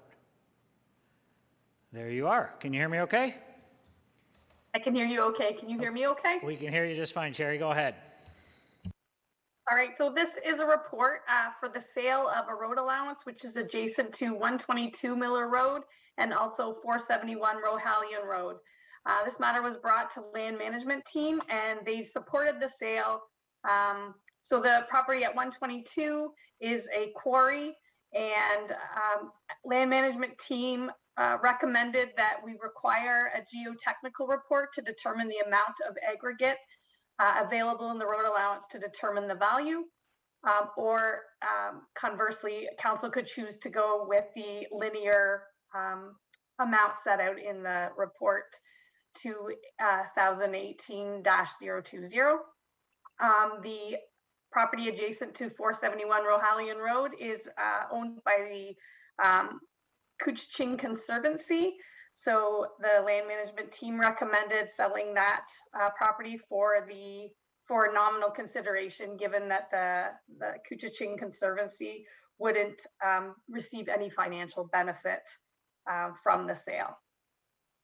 The owner of the property adjacent to 122 Miller Road, so the quarry owner, did advise us afterward that they can only extract aggregate from the licensed portion of the land, and that they can't extract anything within a certain location that's within the protected setback area for the PSW or provincially significant wetland. So if you look at the road allowance that they're asking to purchase, it's approximately 1/3 of that road allowance that would be available to extract aggregate from. And that's the report. Okay, and so are you still recommending that the value be set at the higher of the value, $2 per ton of aggregate once they know how much is there, or the $15 per linear foot, whichever is higher? Still that recommendation based on that new, thank you. Yes. Any questions, council, on the report? You have a motion in front of you. I'm not going to read it. It's a big one. Councillor Elmsley? As printed. As printed, second by Councillor Dunn. Any questions, comments? All in favor? And that's passed. Thank you, Sherry. Thank you. So let's go over to 10.4. We've got a few public works applications. So the first one is regarding feasibility of requiring downtown owners to provide private waste collection services. I believe Director Robinson is going to give us the 30-second overview, and then we'll see where we go from there. Go ahead, sir. Thank you, Mr. Mayor, through you to council. Yeah, the quick overview on this report. Staff are recommending a receive-only report. The report is being provided based on a resolution from council for staff to consider requiring downtown owners in Lindsay to provide bins for their private collection. Within the rationale section, staff have evaluated a number of different considerations that really make it difficult to enact that requirement on those property owners.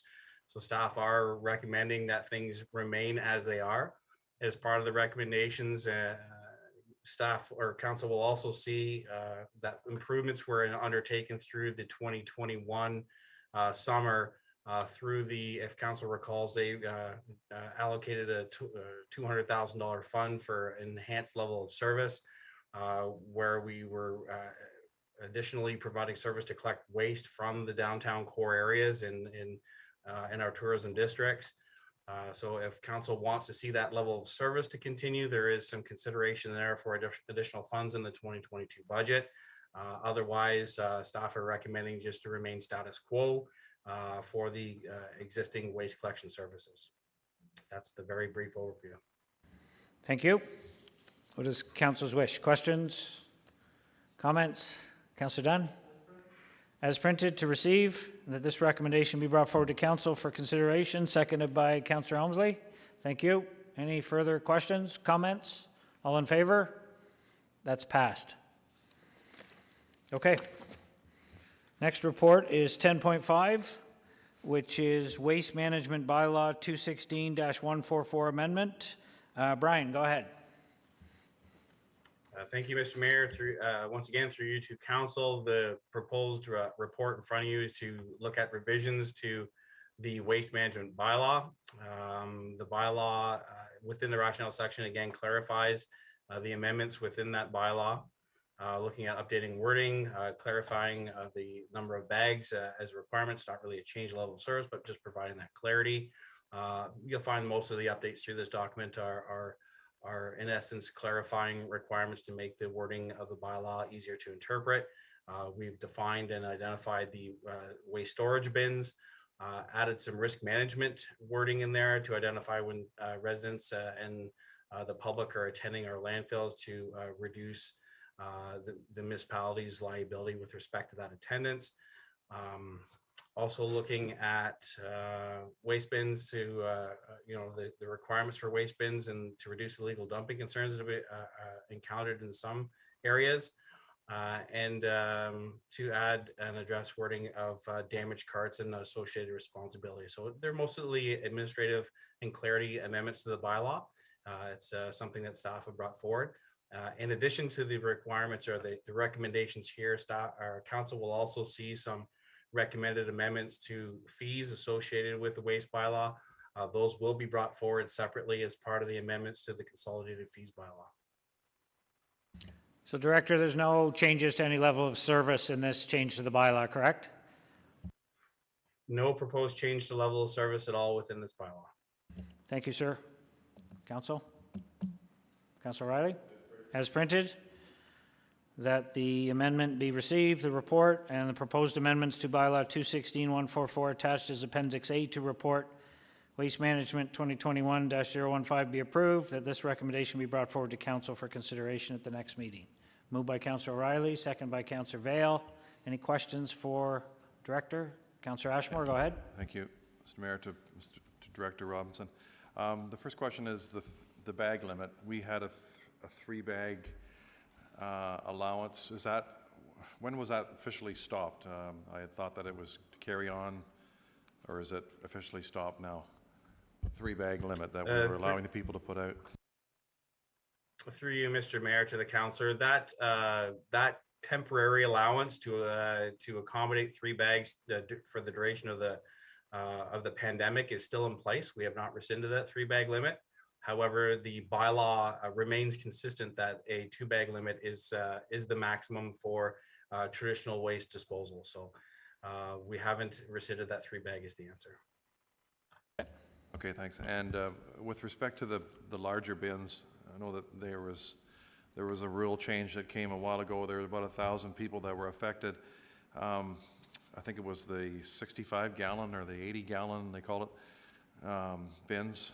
They've been totally outlawed now, or what is the status on that, please, for residential people, users?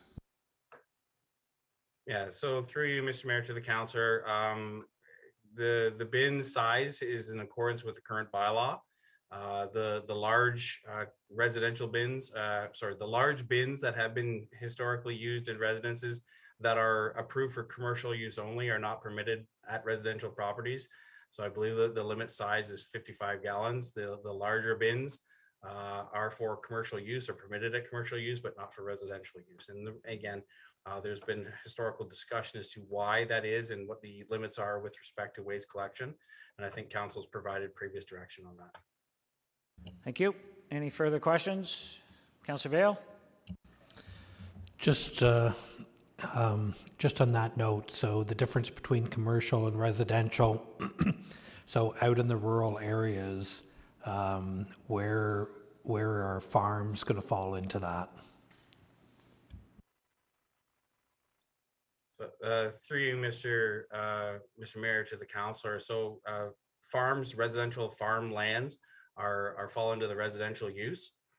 They are residential homesteads. If there are commercial enterprises within a farm property or any property for that matter, They're required to follow the requirements of the bylaw as well for typically for private commercial collection and or disposal. Okay, sort of. Sounds like a memo in the future. Okay. Any further questions for the director on this bylaw? We have a motion as printed. Call the question. All in favor? And that's passed. Thank you. 10.6 is an update on street sweeping level of service policy. Go ahead, Director.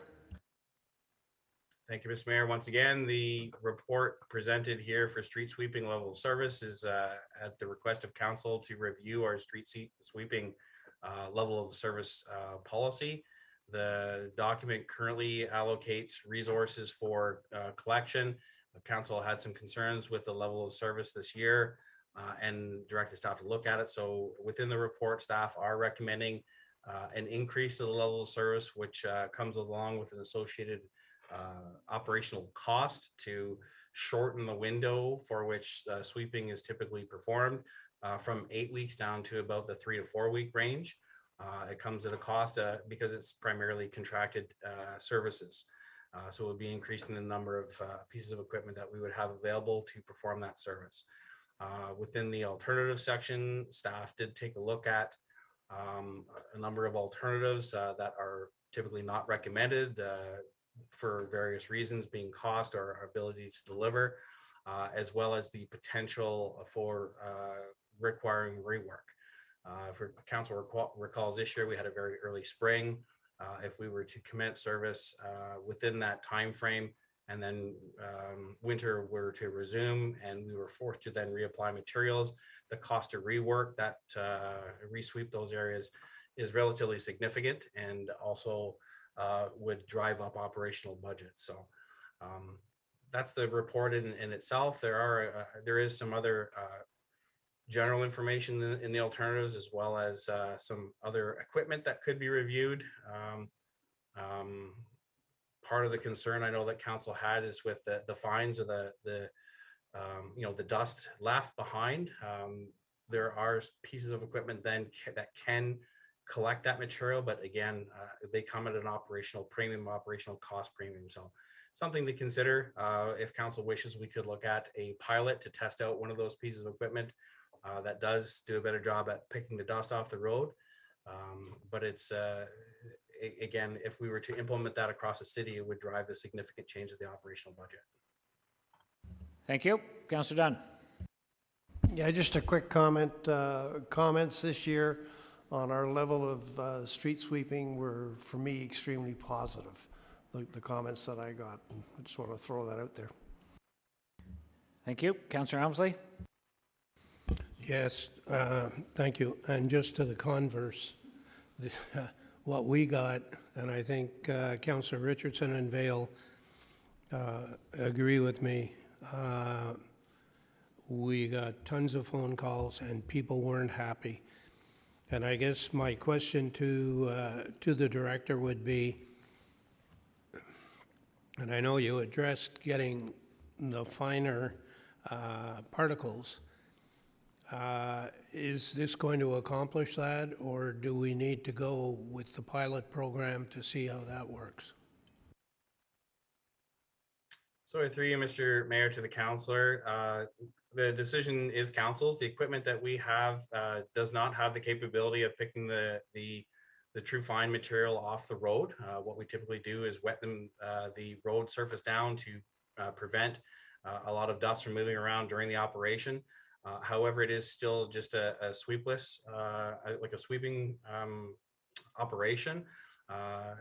As the report identifies, there are other pieces of equipment called a dustless regenerative air sweeper, which actually has the capability of picking the dust up off the road. If council wishes to explore that as an alternative, it can be done as a pilot with the results brought back to council for consideration of future budgets. What the proposal provided to council in this alternative is to condense the period of sweeping. So from typically an 8 to 9 week response down to about a 3 to 4 week response with increased contractual support to deliver the service. And the cost of that is what, 57,000? 81,000, it's in the The incre- report. 81,000? It's in the report, yes. Okay, thank you. Thank you. Councillor Richardson? Thank you, and through you. I think one of the biggest concerns for the rural councillors for us was the reaction time with the contracted resources that we had this year. There seemed to be delays, and I think that was a subject to a lot of the complaints that we had. Also, what seems to come up on the radar constantly is, you know, someone's going to be first, someone's going to be last. If we were able to even perhaps rotate how we do some of these rural roads, so every other year you switch it up, so the level of service is a little different too. It's just a thought right now. But I think for us, I don't know if we want to bounce this as a decision unit because we've got a pretty tough budget coming up, and I don't know if we approve that now or make it a decision unit at that time. Just a thought. I was going to ask that, Director. You've got in the motion that approve an additional 81,000 in the 2022 budget. How do we do that if the budget's already done and sort of on its way to the printer? Are you proposing it as a decision unit, or it would automatically get added if we pass this resolution? Through you, Mr. Mayor, ultimately the decision is council's. If council chose to move the $81,000 as a decision unit for budget consideration, that's acceptable. If they wanted to definitively have this service done, we would need direction to add $81,000 to the operating budget for council's consideration. Thank you. And Councillor Richardson, they always start sweeping in the south. So why would you want them to start rotating it around where then one year you're going to be last? It's not that way. I'm talking about different locations across the city. Careful what you wish for. Anyways, that was Councillor Vail. Councillor Dunn. Yeah, just on the actual numbers, I think the $81,000 is for the 4 extra sweepers. And the sweeper that the director was speaking about would be an additional sweeper that went around and, I'm going to say, want for of a better word, vacuum the light dust. Is that correct? Yeah, through you, Mr. Mayor, to the council. So our traditional sweeping equipment is just purely a sweeper. It will not, does not have the capability of collecting those fines. The additional piece of equipment that I was mentioning that's referred in the alternative section is a completely different unit. And in order to have a dustless collection across the city, we would need to replace all of our equipment over time with this new type of equipment. It's not new, but new to the city of Kawartha Lakes. If there's a desire to evaluate the potential benefits of that, we could run that pilot for a week, let's say, at a cost of $10,000, and we could then explore the benefits of that piece of equipment and present that information back to council for future budget consideration. That was my question. So if we wanted to try that out to see if it worked better, it would be an additional $10,000. That is correct. Thank you. Just keep in mind, that's for a pilot project for 1 week. If it worked good and we had to implement it across the city, the cost would be outrageous. So it might be one of those things, you don't even want to start it because we can't afford to do it anyways, but that's just my opinion. Councillor Elmsley, did you want to make a motion? I do, but I also wanted to make a suggestion on the money. Sweeping, particularly in the rural areas, is a result of winter maintenance.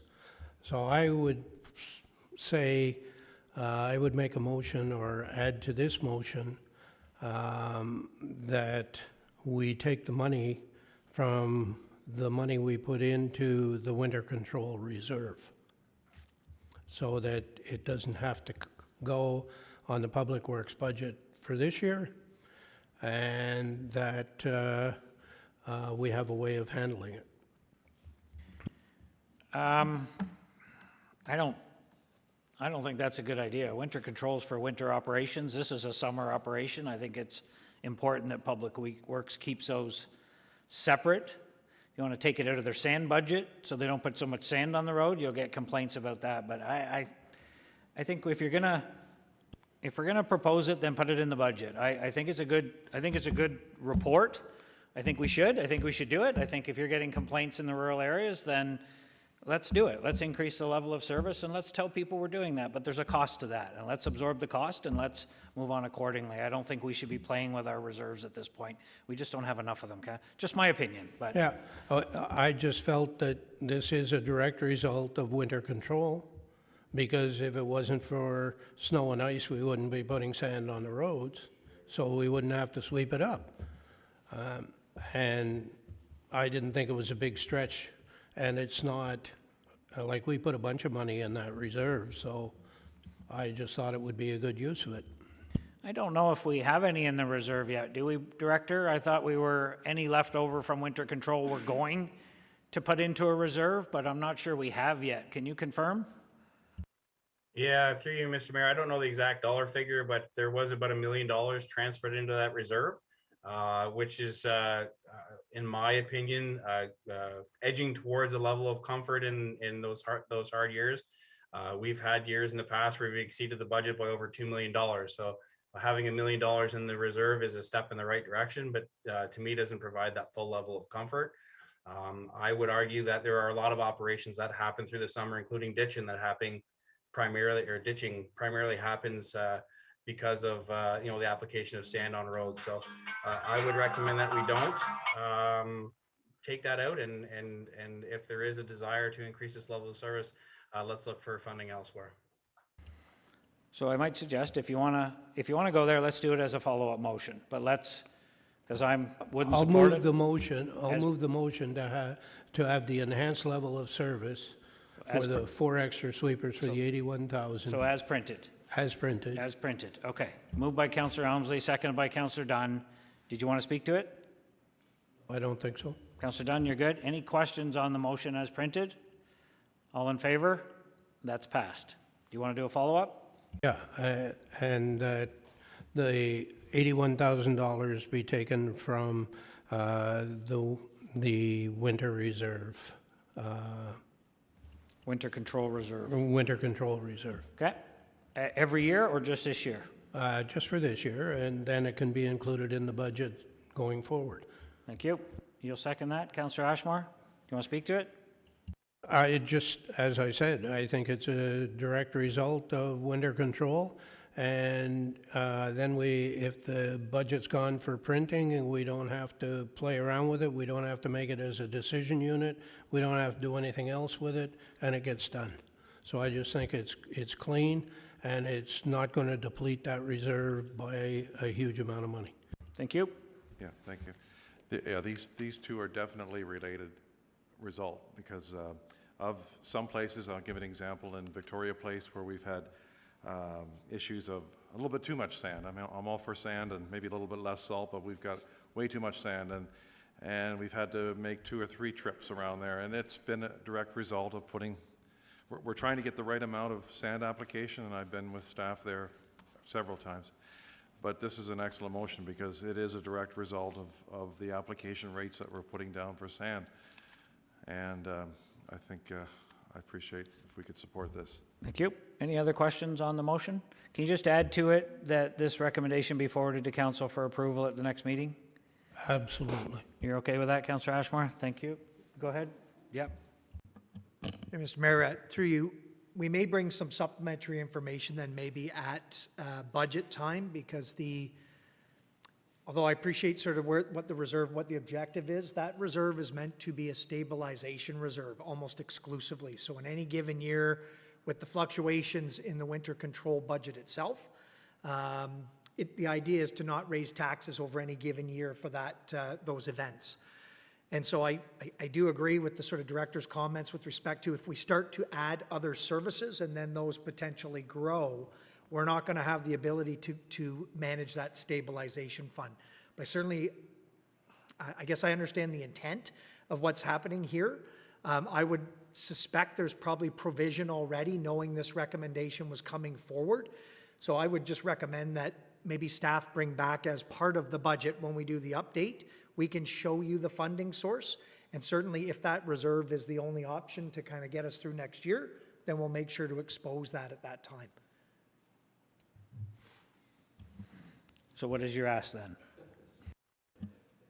Through you, I would, at this point, I would just take the recommendation as already passed, and then through the budget process, let us report back to you on funding source for the 81,000. And if you still feel that at that time that's the only option and makes sense, then you could just simply adjust the budget at that time because it's already there in a reserve. You okay with that? Or do you Yeah, wanna- I was just trying to avoid another argument at budget time. I don't think it's an argument. I think it's just not an argument. It's just for clarification. It might already be in the budget. That might change your mind that we don't have to add anything. We can still make that decision at budget time. It's your motion. If you want to go ahead and just direct that now, but I think No, we're no, covered. I see what's being said, and I can go along with that. I mean, it's only a few weeks until we're going to make that decision. Agree. So you remove your motion? Okay, thank you. Okay, 10.7, let's go to the next report. Winter level of service review and update be received. Director. Thank you, Mr. Mayor. Once again, this report through to council is to review the level of service. So the next two reports are reporting back on the CAO's report earlier this year that identified a number of reports to be, policies to be reviewed by staff with recommendations back to council. And this particular one, we're looking at winter level of service. So we have two policies brought forward, which is the roadway level of service and the sidewalk level of service. Both of the documents are being amended as requested by council to identify the level of service for the sidewalk and snow removal per the pilots that were directed by council to be enacted permanently. As well, there are a number of administrative amendments to the report, primarily administrative in nature that require us to, not require, but that are intended to provide a amendment to the document to bring the document in line with minimum maintenance standards, which then allows us to then better control and mitigate and manage any liabilities associated with winter maintenance. Again, there's no intention to change level of service as we bring these policies forward. There is, however, documentation within there that enables the committed response to align with the minimum maintenance standards in relation to the Municipal Act and allow us to to better manage those liabilities. So that's the intent of the two documents brought forward for council consideration today. So Director, just for clarity, is this is the pilot project, the sidewalk clearing downtown Lindsay, and then the lowering of the snowbank limits were a certain height, and we cut it in half for a year for a pilot, and it's maintaining that moving forward on a full-time basis, correct? To you, Mr. Mayor, correct, and then some. So those amendments are included in these two documents. So the snow removal, which is triggered at 0.5 instead of 0.9, as well as the direction to provide winter control sidewalk services within the Lindsay BIA area are included within this report. But in addition to that, we're also making some administrative amendments to the actual committed level of service. Again, bringing those recommendations and commitments in alignment with minimum maintenance standards as recommended by our insurance provider and our own internal review as part of our insurance and risk management department. So there's a number of changes in addition to those commitments or those changes that you're identifying, but they're all wrapped into this single report. Thank you. Any questions? Councillor Ashmore? A question about the road. This is other than Lindsay. Would it be appropriate to ask it? Okay. So through you to Director, with respect to road level of service, I'll give an example. I'll go back to Victoria Place and maybe Lakeview Estates, but Victoria Place, it's considered actually rural, but there's 215 homes there. It's been there for 40 some years, that subdivision, and I've had the East manager out there. Great, a couple times we've been out there. If you compare the service that they get and you go a little bit further north to Bobcaygeon, Ward 6 takes a little bit of Bobcaygeon, but if we go into Ward 2, further into Bobcaygeon, and the streets are immaculate. They're just, they're bare, which is the way they should be. And I'm not saying take any of that level away. I want to keep that level. But why do we have areas, as an example, Victoria Place, just as an example, that they're having issues with the same level of service as they get in a more urban area like Bob Cajun, as an example. It could be Lindsay, it could be Fenwick Falls, it's just an example. Because they're considered, or they're considered rural under this present, under the present rules, they're considered a rural area, even though there are 215 homes and there are like 450 people live there. Why are they still considered rural, and will settlements like this area, communities like this, come into a little better service as what they receive in the larger urban areas in the future, in the near future?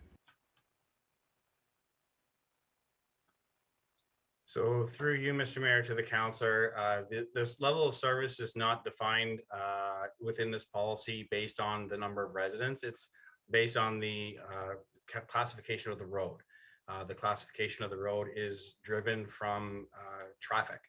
So the amount of traffic on the road dictates the level of service, and this document identifies that. There's also, when you're getting into a rural versus an urban environment, you're getting into asphalt roads versus high float roads. Those roads are treated in a different fashion because salt will negatively impact high float roads. So again, the level of service is purely dictated by council. Staff can deliver whatever level of service council needs. Again, a significant change in level of service will obviously trigger significant operational cost changes, and staff can evaluate that and bring that back to council if that's something council is looking for. However, as indicated, the service level within that community is based on the vehicular traffic and the classification of the road. And then that correlates into the level of service as defined under the minimum maintenance standards. Okay, thanks. It's to me, it's kind of difficult to understand because, you know, some people are paying actually more taxes and they're getting less service.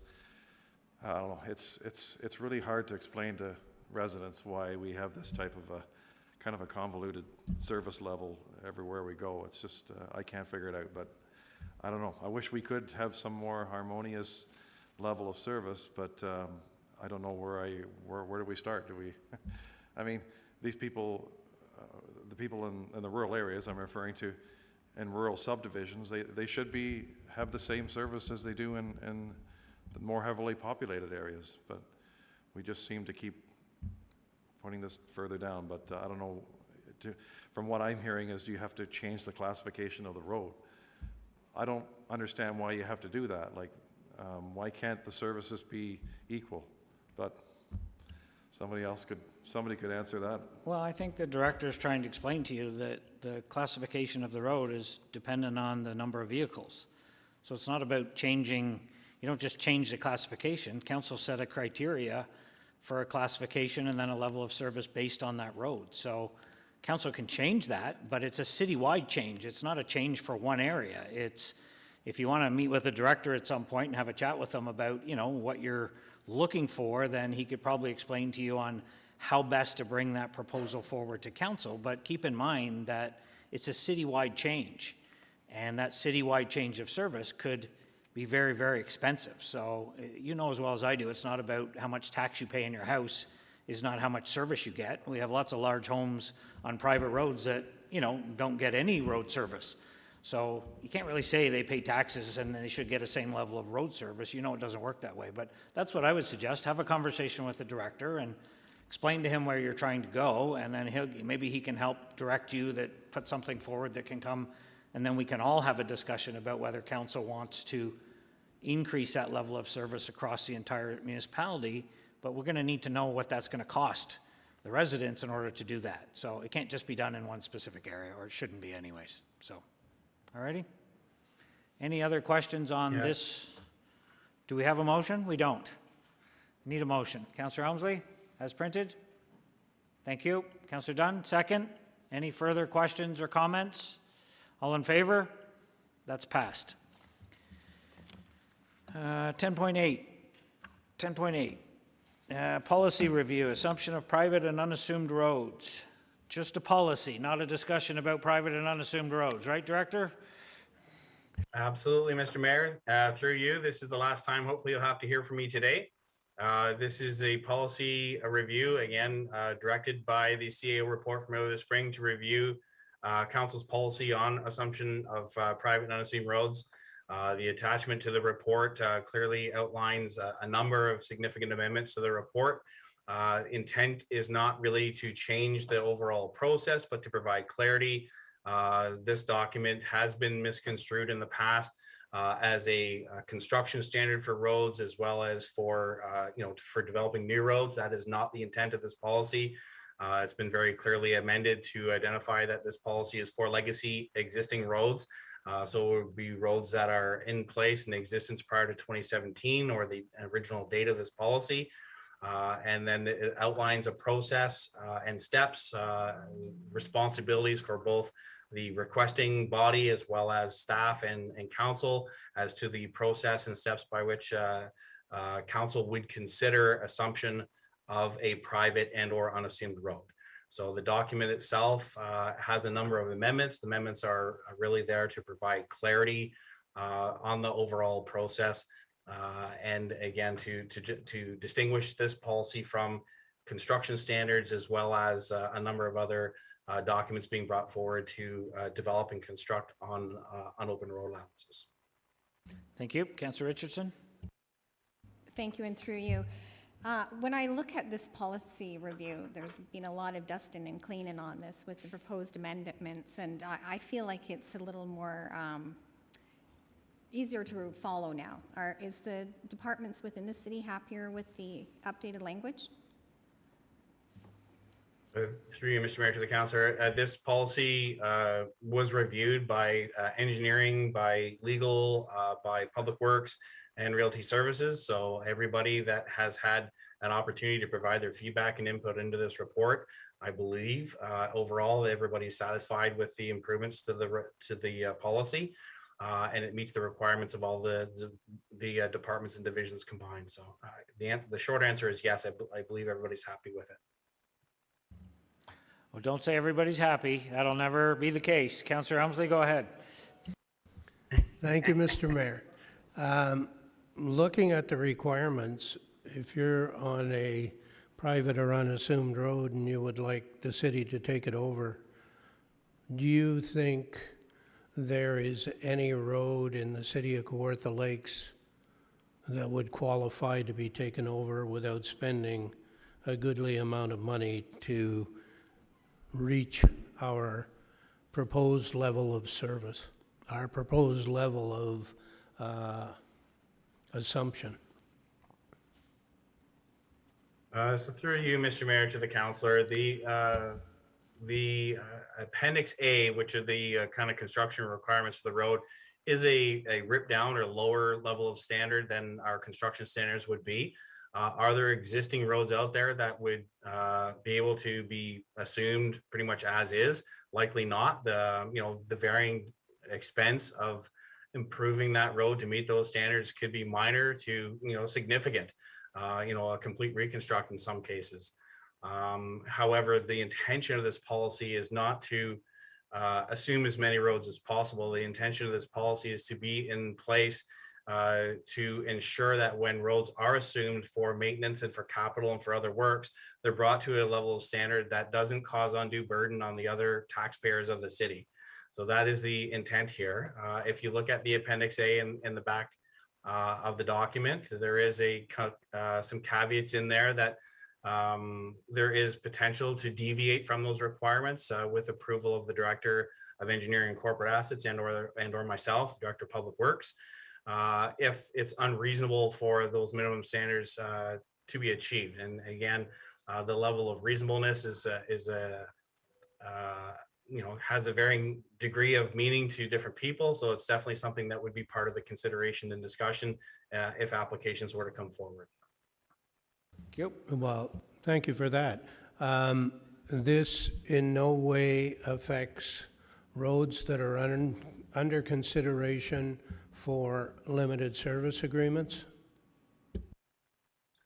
Through you, Mr. Mayor, to the council, this does not have any tie or direct link over to limited service agreements or council's seasonal level of service council policy, which allows staff to provide some service with roads meeting certain consideration. This is solely for assumption. So this is for the municipality to fully assume all aspects of the road infrastructure, including operational and capital improvement. Thank you. Would you say that all the roads we have under our control now would meet this level of, I don't know what, maintenance, or this level of road, that they would all meet these requirements? Through you, Mr. Mayor, to the councillor, there are likely roads that have assumed through service prior to 2003 that may or may not meet this standard. Again, the intent of this policy is not to align it to historical practices, but to ensure that if moving forward, the city is going to fully assume a road, that there's no undue, burden on the other taxpayers to improve that road to be able to provide service to it. And there is the ability to make exceptions if they're warranted. The proposed policy as presented to council has a note number 1, deviations from the requirements may be approved by the Director of Public Works and or the Director of Corporate Assets, of Engineering Corporate Assets, where the minimum standards cannot be achieved. The deviation must not result in any significant loss to safety or increased cost to municipality. So again, looking at that requirement, what we've got within our typical standard for instance is a typical right-of-way width of 20 meters. We would look for those opportunities to present that. Where there simply isn't 20 meters of property there would allow some opportunity for discussion between staff and the requesting body, the proponent requesting assumption, to look at alternatives. And that requirement was changed from 18.5 meters, wasn't it, to 20 meters? Correct. It was changed from 18.5 to 20, which is our typical standard road width. Thank you. Thank you. Councillor Richardson, will you move the recommendation as printed? Thank you. Second by Councillor Vale. Any other questions, comments? All in favor? That's passed. Thank you. 11.1, thanks, Brian. 11.1, memorandum. Councillor Richardson, what do you want to do? Your memo. Well, the way I've presented it, I'm going to reach out. Do I need to clean up some of the language looking for a report back from city staff for Q1 2022 regarding my ask today? Yeah, I think if you, as printed, except if you just add and consider Yelverton Road, Ballyduff Road, Waite Road, and Drum Road for inclusion in a report back by the end of Q1 2022, I think you're covered. So if you just get clarity with the report back, and then you can make your final decision, or council can. Yes, thank you. So is that your motion? That's my motion. Second by Councillor Dunn, thank you. Do you want to speak to it? I sure do. Cool. This particular memo is definitely hitting close to home for me at my way.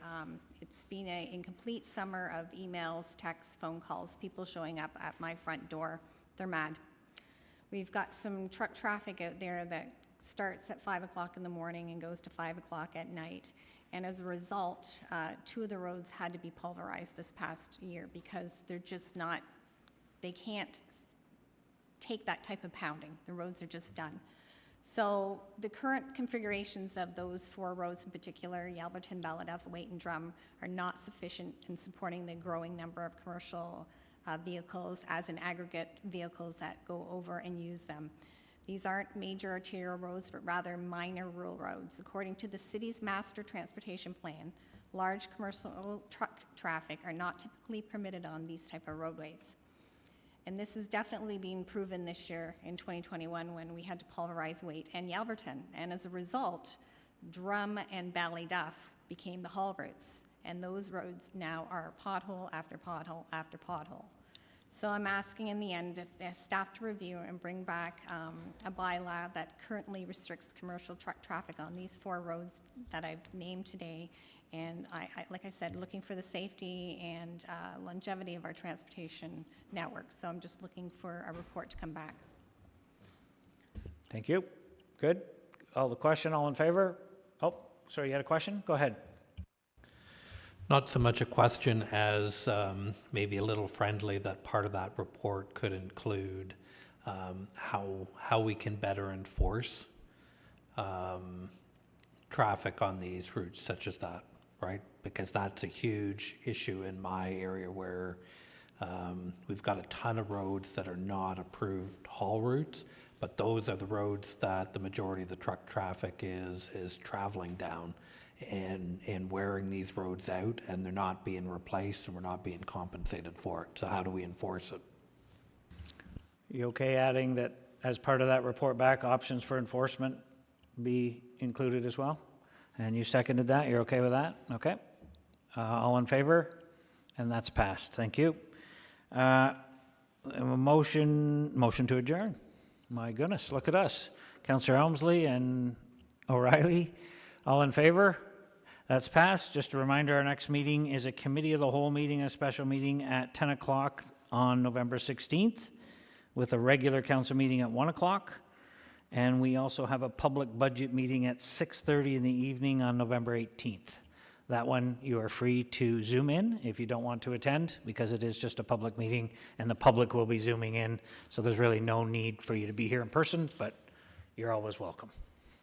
Have a good evening.